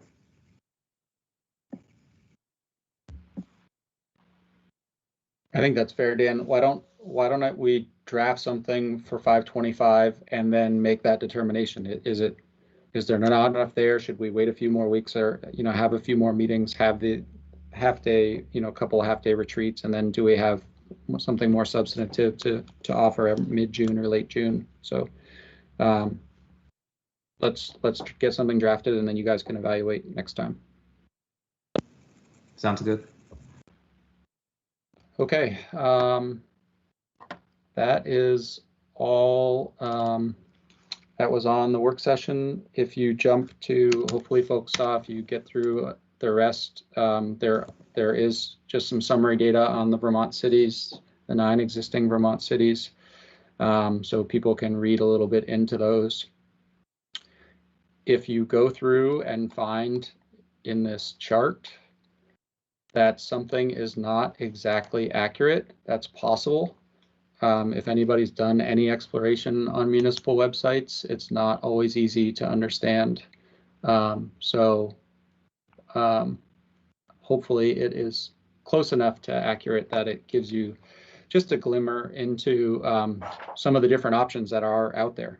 That there are definitely are different ways to skin the cat when it comes to city government. And some interesting things, some surprising things. So that's there as a baseline for some data. Otherwise, that's it for me. Thank you, Brad. Really appreciate this, and thank you for keeping us on track as we go through this process. No problem. So that brings us to our next agenda item, what is now 5C, and the formal acknowledgement of the pursuit of independence. Brad, did you want to introduce this, or did you want me to? Why don't you go ahead? So we have, so far, everything we have done has been in the work session model, where we haven't made a formal decision. As such, I think it's important for us to make a decision that the Essex Junction independence and separation is a top priority for our community moving forward. It would be helpful to make sure the community understands this, as well as our staff understands that this is where we're going, and that we have the resources necessary to dedicate towards this effort. So you see the motion, or the recommended motion. My only potential addition to that is about adding the target date of November 2nd into this motion somewhere. So it could be something like Essex Junction independence as our top priority. We adopt the goals and operating principles from our April 27th work session and provide November 2nd, 2021 as a target date to vote on separation. Because that then will also help to define our end goal as well.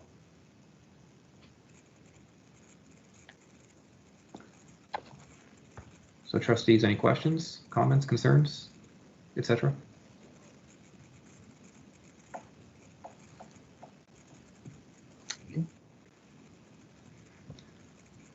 Andrew, or what do Go you ahead, mean, George. comments, concerns are on discussing the motion or adding something to the motion? I'm not sure what you meant. Both. Well, I don't think I would be surprising anyone by saying that having been so intimately involved with the merger effort that, it's hard for me to just do a complete 180-degree turn here. And it's not in my nature to generally just embrace anything, jump on board. I'm always trying to be the skeptic, and I'm always a little reluctant. But the one thing so I make no bones about the fact that I have some reluctance about this, but the one thing I don't have reluctance about is supporting the four of you.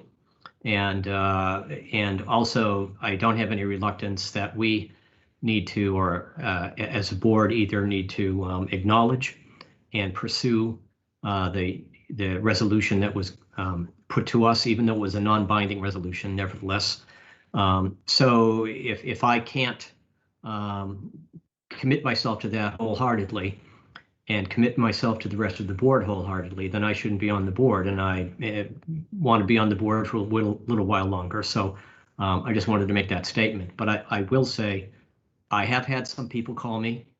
I've had some people talk to me on the street, out of concern. One of the major concerns is with the financial information. Can the village afford to go forward on its own? I think a lot of that, normally when I talk to these people, I say yes, but again, there's a lot of misunderstanding about the village's financial situation and relationship with the town.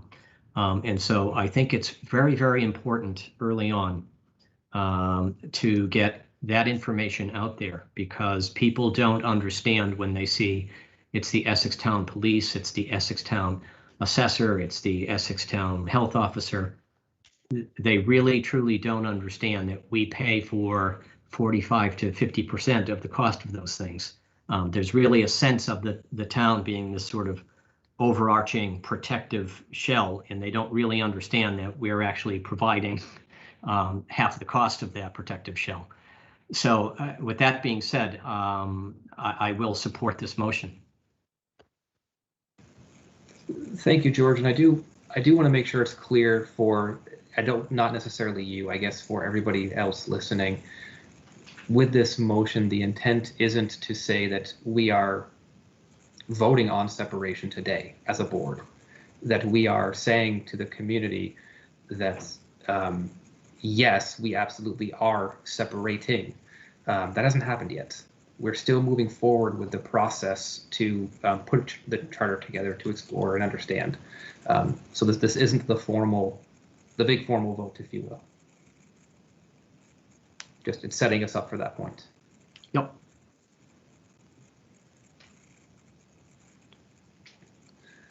So if there aren't any other questions, comments, concerns from board members, and again, I'm sorry that I can't always tell when these hands are up. If someone else wants to make a motion, or I can try and restate what I did before. I'll make any public comment? We certainly can take public comment on that. So yeah, if you're using Microsoft Teams, please go ahead and raise your hand, type into the chat feature, and I will do my best to hopefully see your hand, although so far history has shown tonight that I'm not seeing them quickly. Andrew, this is Evan. I'll be happy to let you know if I see any hands. I was seeing them before. I appreciate that, Evan. Thank you.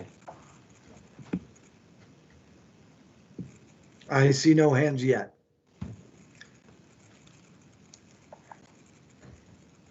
Almost feels like the can you hear me now situation. I'll give it another 5 seconds, Evan. If you don't see any, let me know. Whoop, there's your hand. Mike Sullivan. All right, go ahead, Mike.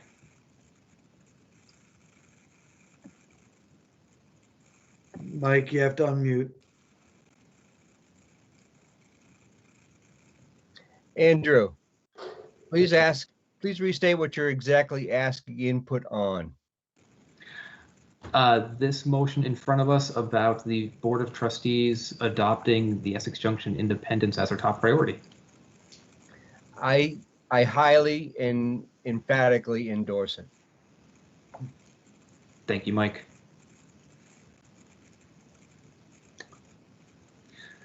No other hands. All right, I think that has been adequate time. Go ahead and come back to the board. Dan, did I hear you say you were going to make a motion? Sure. I move that the trustees recognize Essex Junction's independence as our top priority, and we adopt the goals and operating principles from our April 27th work session for a charter to be presented to the voters of our community on target date of November 2nd, 2021. Thank you, Dan. Second. Thank you, Raj. Is there any further discussion on that motion? Hearing none, all those in favor, please signify by saying aye. Aye. Anybody opposed? Hearing none, that passed unanimously. Thank you, everybody. Thank you, Brad. As always, you're welcome to stick around. And that now brings us to business item 5C, the Chittenden Solid Waste District Fiscal Year 2022 budget presentation. And Sarah Reeves, I believe I saw earlier. Hello, Sarah. So appreciative of you joining us and your flexibility and that last minute scheduling change. Appreciate it. So thank you for being here. Why don't you take it away? Thank you very much, and I appreciate your time as always. As you mentioned, my name is Sarah Reeves. I'm the Executive Director for the Chittenden Solid Waste District. And for folks who may be new to CSWD or to Chittenden County, we are a municipality. We were created in 1987 to oversee and manage the solid waste generated in Chittenden County. And we are governed by a volunteer board of commissioners. Each of our 18 cities and towns appoints a representative, and we are thrilled to have Alan and Amber be representing your community. Alan's been a stalwart and a real important part of a lot of the great work that we've done over the years, so we're thrilled to have him still involved. Our mission is to reduce and manage the waste generated within Chittenden County in an environmentally sound, efficient, effective, and economical manner. And because I'm here to talk about the budget, one of the things that I always like to remind our communities about not only is how we are funded, but how we are not funded. And we do not receive any tax dollars from our cities and towns. We don't send you a bill. We do not assess any per capita fees. So our revenue comes from three main sources not associated with those taxes. One is from user fees or tipping fees, and those are the fees that we charge our customers who bring us materials that need to be managed, disposed, or recycled. We charge a solid waste management fee, which is a per ton fee that we charge to haulers on material that they bring directly to the Coventry landfill. And then the third main pot is the revenue that we receive from materials that we either produce, our compost products, for example, and local color paint, or on the materials that we sort through the materials recovery facility and sell on the open commodities market. So for the fiscal 22 budget, we are anticipating revenues in the amount of $12,954,793. And we are expecting that to be a conservative estimate, and I'll explain a little bit more about that in a moment. We are anticipating expenditures in the amount of $12,323,072. The delta between the two will be divided amongst three reserve funds: our solid waste management fee reserve, our biosolids reserve, and an operating reserve. So this year, as I mentioned, we're expecting fairly conservative revenues in that 12.9 and in part that is because we are experiencing and anticipating a continuing good year on the sale of both the recyclables coming through the MRF and on compost products. The only fees that are being increased this year are at the Green Mountain Compost, where raising those fees slightly on the inbound from $60 a ton to $65 a ton. Also, there are some small fees that are being raised on the biosolids, so that does affect Essex, and that is because of usage. So those are strict pass-through fees. So as more material is generated, additional fees are generated as well. So that's straight pass-through. So in the material sales, the past couple of years, I've talked to you all about how fairly doom and gloom the recycling markets had been, and the work that we were doing to mitigate that. COVID changed that pretty dramatically. There was a lot of need and demand for cardboard and for products made from recycled paper, like paper towels and toilet paper and wipes. So that really boosted the demand for cardboard and paper products, which is great because that is 80% of what goes through our MRF. So very strong year last year for that product. As well, that is continuing this year, and we're anticipating those strong revenues for those products through this fiscal year into probably calendar 23. Another large source of revenue was, as you can imagine, also COVID related, was compost products. We had a banner year last year in the sale of compost products that is continuing this spring, and we're anticipating also continuing into next spring. So 2 very good years.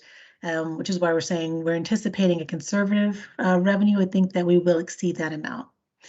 We are anticipating having a very heavy capital infrastructure investment year, continuing the work from last year. COVID did not stop the investments that we were making in particularly our compost program. We needed to make sure that we could accept what we were expecting to be an increase in tonnage into the compost facility, which did occur even again with shutdowns through COVID. We saw the food scraps grow. So we are continuing the investments being made in compost.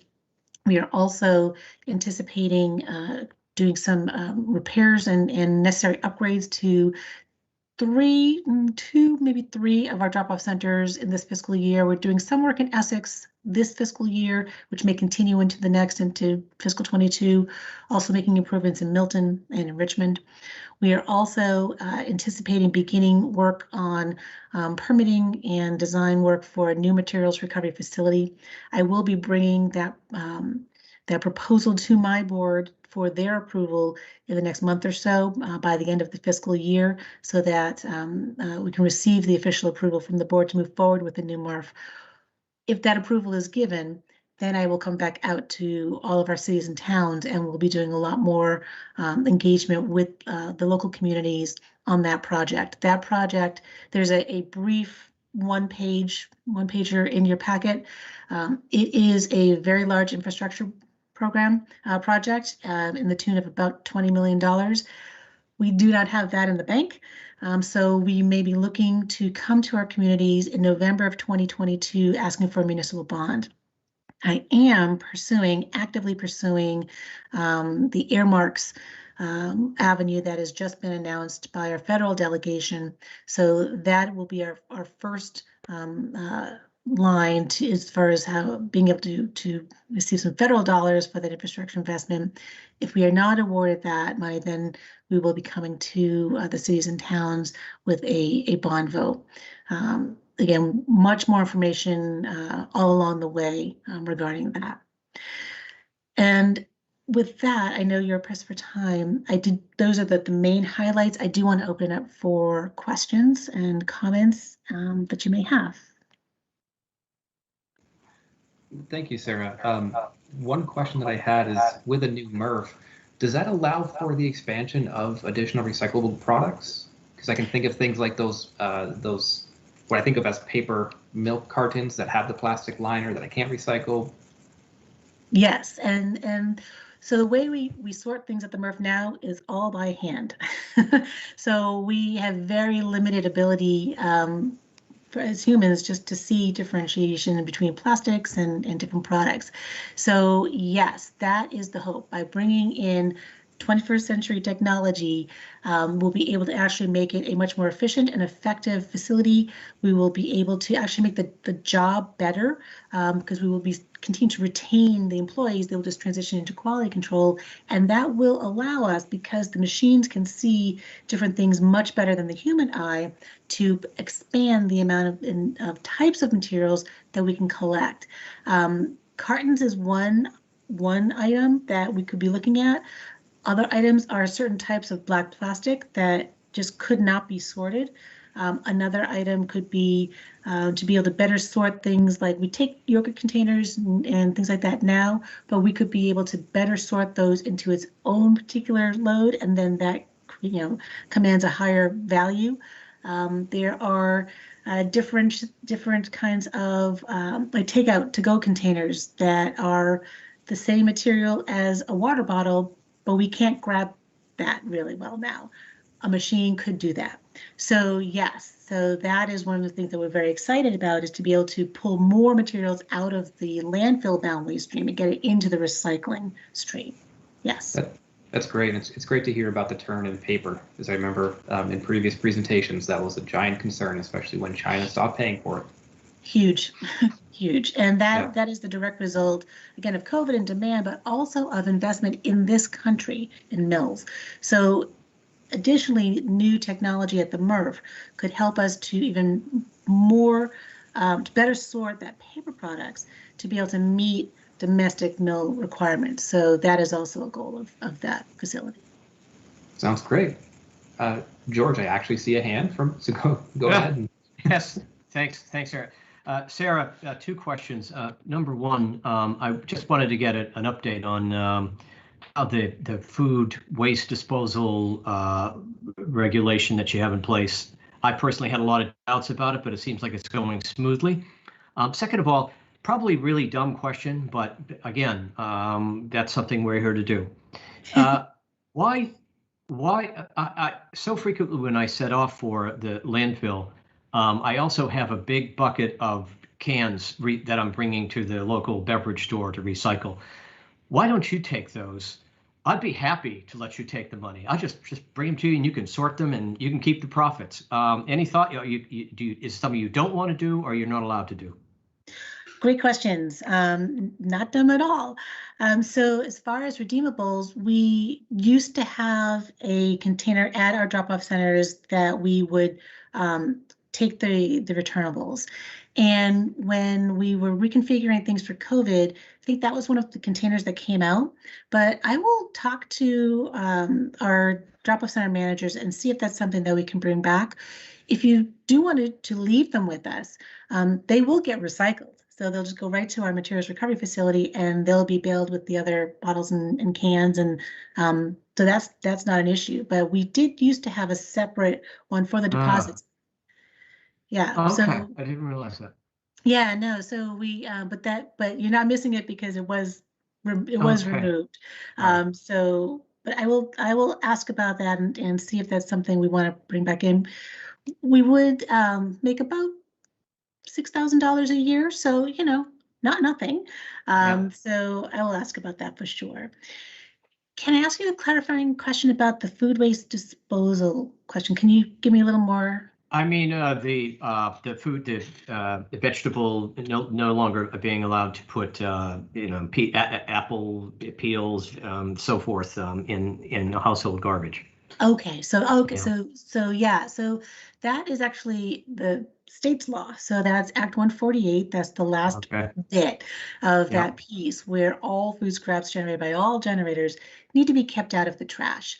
Okay. They don't need to be composted necessarily, but they do need to be kept out of the trash. So we have at all of our drop-off centers, we have containers for food scraps. You can bring them there. If you happen to be one of our trash customers as well, there's no additional charge for those food scraps. Okay. So if you bring in a bag of trash, bring your food scraps, you can take care of it all at the same time. Same thing with recycling. If you're bringing your trash and your recycling and your food scraps, you're only paying for the bag of trash.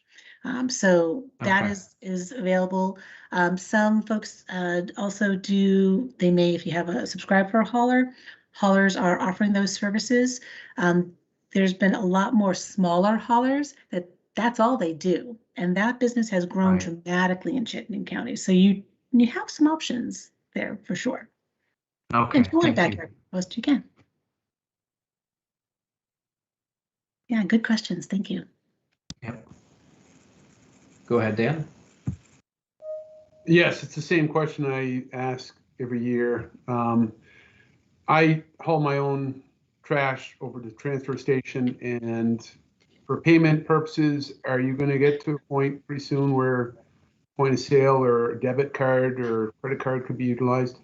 Yes. Alan shaking his head no. Yes, Alan, we are. It's Essex is the one drop-off center that presents the most difficult situation with connectivity. We are working very, very hard on that. We are taking credit cards at some of our other locations. So Essex is for some reason, and I have to double check with our IT director about why. I know it's very, very close. And we will be accepting credit cards at all of our locations. Again, Essex may be last just because of that connectivity within the next month or two. So we've been taking them at Heinsberg since we put in the new facility down there. Williston, I believe, is online, and then the rest are coming online very shortly. So yes. Thank you.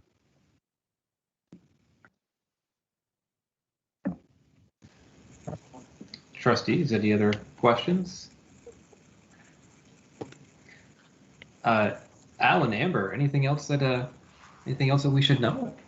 I just wanted to mention that the bond vote issue is just coming to the communities for you to put it on the ballot, but it's very much like the water district bond votes. It doesn't become an item on your tax bill. That's correct. Yep. So that's right. So for when we, again, if we are not successful with an earmark and we do come to the community for a bond, we are not asking you to pay the bill, right? So we're just asking you to allow us to access that bond. The only way that you would ever need to pay anything is if for some reason we defaulted. So we will be coming to you, explaining to you how that is not going to happen. We have multiple sources of revenue to cover our bond payments. We're building that into our price structure for the MRF. So we have the user fee that is going to be structured to cover that bond payment. If for some reason that doesn't cover it, we have the material sales revenue to cover it. If for some reason those two don't cover it, we have the solid waste management fee revenue to cover it. So there are three sources of revenue to pay that bond down. So again, there would have to be something truly catastrophic for our communities to need to be assessed to pay a bond payment, and it would be per capita, but it would be, again, there would have to be some real major problem if those other three sources of revenue did not cover a 25-year bond payment. Thank you, Alan. That was a good point to make. Thank you. Great. Well, with no other questions, really appreciate you being here. Really appreciate the information, and looking forward to either an earmark or just that vote. Great. Thank you very much. I appreciate your time. And I would add, I think you guys are doing a fantastic job.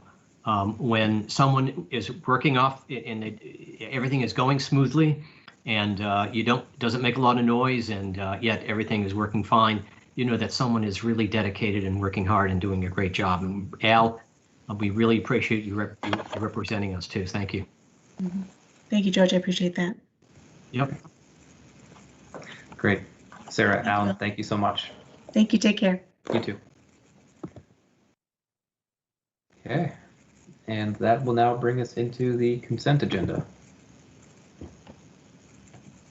I move we accept the consent agenda.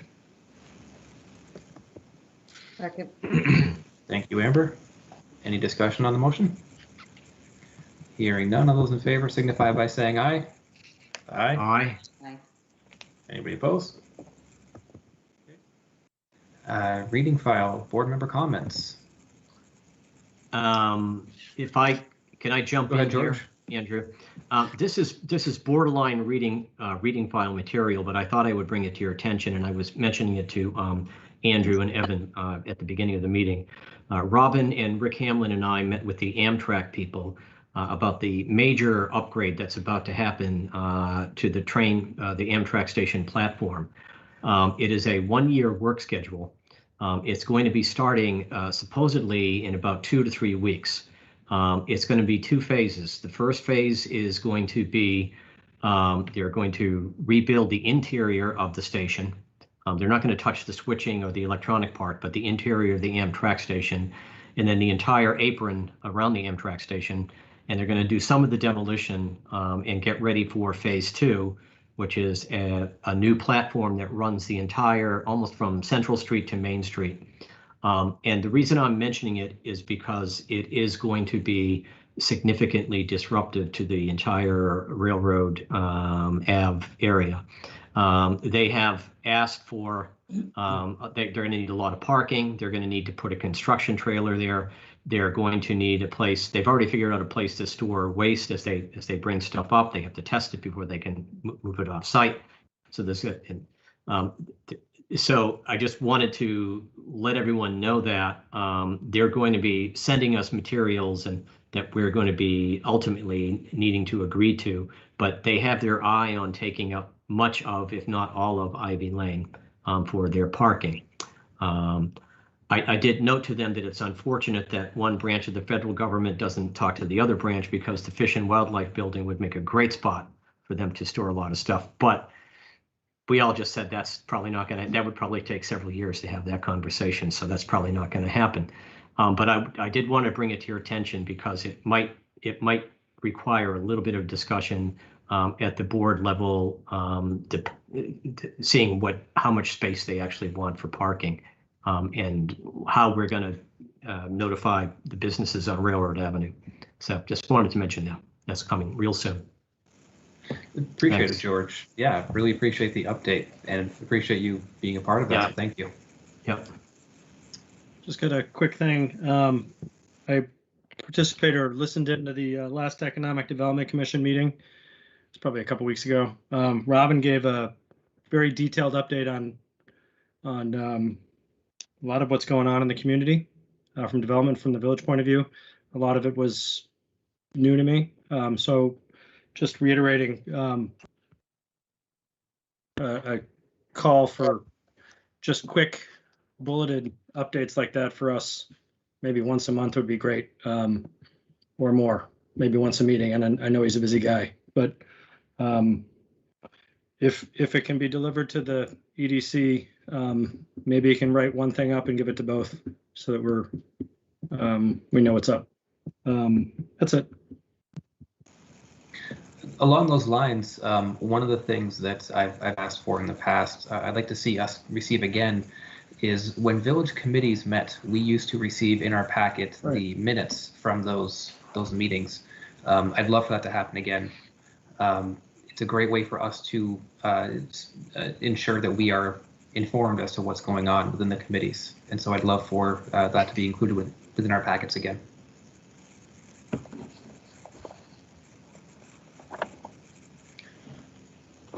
Other trustees, other questions, comments? One comment, George mentioned the meeting with the railroad, and I'm just curious, the upgrades that are occurring or are going to occur at all the rail crossings here in the village center, will that make a difference as far as the train, the horn signaling, or the whatever? Not that I want it necessarily to totally go away, but I think there'd be a lot of people would be happy if, for some reason, if they were to upgrade the intersections. The answer is no. That is a quiet zone, Federal Rail Administration, and all trains are required to blow their horns as they approach a crossing, unless they are in a quiet zone that is federally approved. Okay, thank you. Andrew, can I go back to one thing about the minutes? And I think it's a great idea that we get the minutes of the meetings, but considering the complexity of putting all these packets together for two different elected boards, maybe we could put out to the committees that we appoint that whoever is assigned on that committee to be taking minutes, it's part of their job to get their minutes into the assistant manager at a certain point, just to avoid having staff having to chase those people down, since I don't think I don't think it would be that big an imposition for them, and might be something that would be a little bit helpful, instead of Marguerite or Evan or Greg having to say, hey, get us your minutes. It becomes a committee's responsibility to get those minutes into the appropriate authority, whoever it is in the administration that wants them, at a certain point. Well, our committees, as committees appointed by us as a legislative body, are required to do so already because of open meeting law. So they already have to go to staff, which then have to be published. So are they getting their minutes, but are they getting them to you on time? Is that what's happening, or is there a problem with you collecting them? I assume that's a question to staff. We get minutes. I can answer it. We get their minutes, not necessarily in a timely manner, but they're posted on the village website. Okay. Yeah. All right. Okay. I don't know. So, yeah, go ahead, Evan. So what you're asking us to do is a duplication of the work. We get them and we put them on the website. If you want them in your packet, we then have to collect them and put them in the packet. What happened to the method of those? I mean, there was an email that went out to anybody that subscribed that had them. That wasn't just board members. Maybe that left with Darby, but I could probably find a bunch of them from my Black days. But the minutes were just, hey, there's a new set of minutes, there's a new document, and it would come to your village email or your whatever email you subscribed to the village with. That seems to have disappeared. When more I think about it, it probably disappeared around when Darby did. She just vanished. She's still I alive and listening. I know. For the town, you're right. The two website question. We can ask about that for sure, because I do know that. Well, maybe on one of them. Because there are probably other people, not just board members, who are subscribed to those, and we're wondering, like, maybe the easiest thing to do is that when their minute takers for these committees email you, Marguerite and Evan, they just include the trustees on the email. To just do a group board, and we get them in our email, and then that makes everything simple. If I understand, maybe the request is also that if it's in the board packet, then people can go online and see it as part of the board's packet. I don't know, but I'm not really involved in the collection of minutes, so I'd have to talk to Marguerite and to Tammy and Linda in the office as to how they come in. Okay. And so the request, just to be clear, I don't care if they come to us in the meeting packet. Frankly, it was a great service to have, and it was one where the system as it is now requires us to take the initiative to do it, whereas the other one is more of a proactive nature in that it's in our email and we have to actively then delete the email or read it. And frankly, I enjoyed reading the minutes. It's a little easier on us that way. Okay, well, we'll certainly take a look and see how they're coming in, because some of the committees meet regularly and some very infrequently. When you guys, if you're done, if you want, I have one quick update on the building's opening process. Please. I don't necessarily want to say COVID is over. I don't have a crystal ball as to whether it's just going to completely continue to dissipate and never resurface. But starting next week, I'm having meetings with all the department heads of the village about how we're going to open up the buildings to the public in early June. We are looking at June, I think it's June 2nd, whichever is the day after Memorial Day. We're looking to try to do some soft openings where the library is probably going to go back to doing some appointments versus just backdoor, call in and pick up. 2 Lincoln's been open, but by appointment, and some other buildings, including the police department and some other activities like 75 Maple. So we're trying to figure out, our best ways to keep our employees safe, our public safe, and come into our buildings. We appreciate the state has addressed several of the concerns we had, which is, we don't have somebody on staff who's going to clean a washroom every time somebody uses it. We're just not equipped to do that. They kind of taken that away. We are going to keep up our sneeze guards and our plexiglass at our point of contact with people, but we are looking to bring staff back into the buildings in early June. Just wanted to let you know that, and hopefully people get vaccinated. When you do come into our buildings, we are going to have a mask requirement when you're in the building.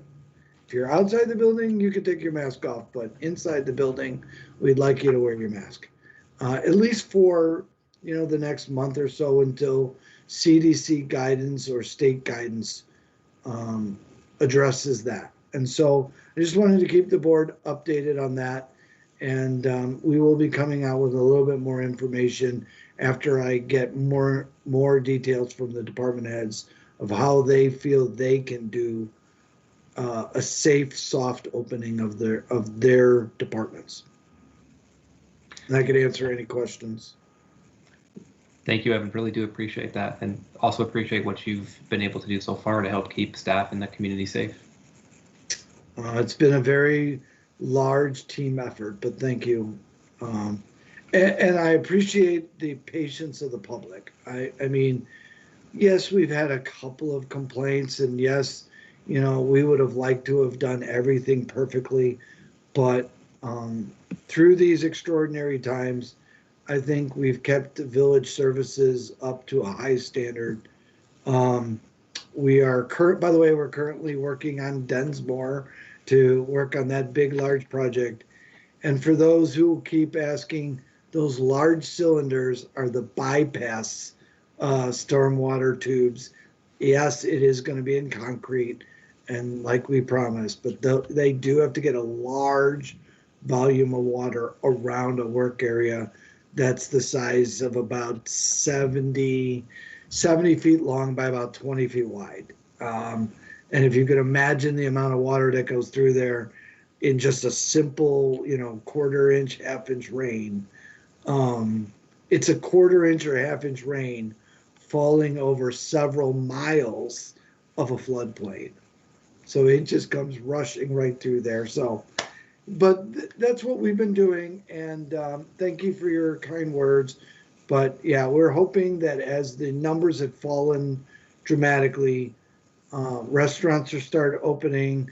The restrictions of outdoor dining indoors, as well as outdoors, are really opening up. And so, and I want to thank the people who live in this area for getting vaccinated and our numbers really coming down. So that's what we're working on, as well as many other things, but that's the top one. Thank you, Evan. Okay. Hey, one more quick thing. You might have seen on the Facebook, Burlington Telecom is expanding into Essex or portions of the village. Very exciting, excellent service, very affordable. If you haven't, tell all your friends, go to burlingtontelecom.com, contact us, and there's a form. Let's get some good service around here, maybe. It's a good thing. It's a good thing. That's all. Yep. To that end, I did ask Andrew earlier today if he thought it might be helpful to have a presentation from Burlington Telecom.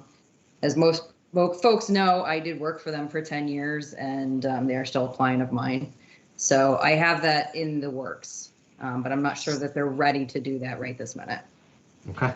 Do we also get a friends and family discount from that 10 years for all of our residents? Of course. It's a good thing I just signed a 2-year contract with Comcast. Oh, I'm sure they'll let you out of that. yeah. Yeah. Yeah, sure they will. Sorry to hear that, Amber. They're right behind you, Amber. They're right behind you.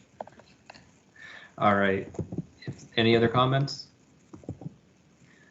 If not, just again, make sure to check out the reading file if you have not yet, but we don't have an executive session, and as such, if somebody wanted to make a motion to adjourn.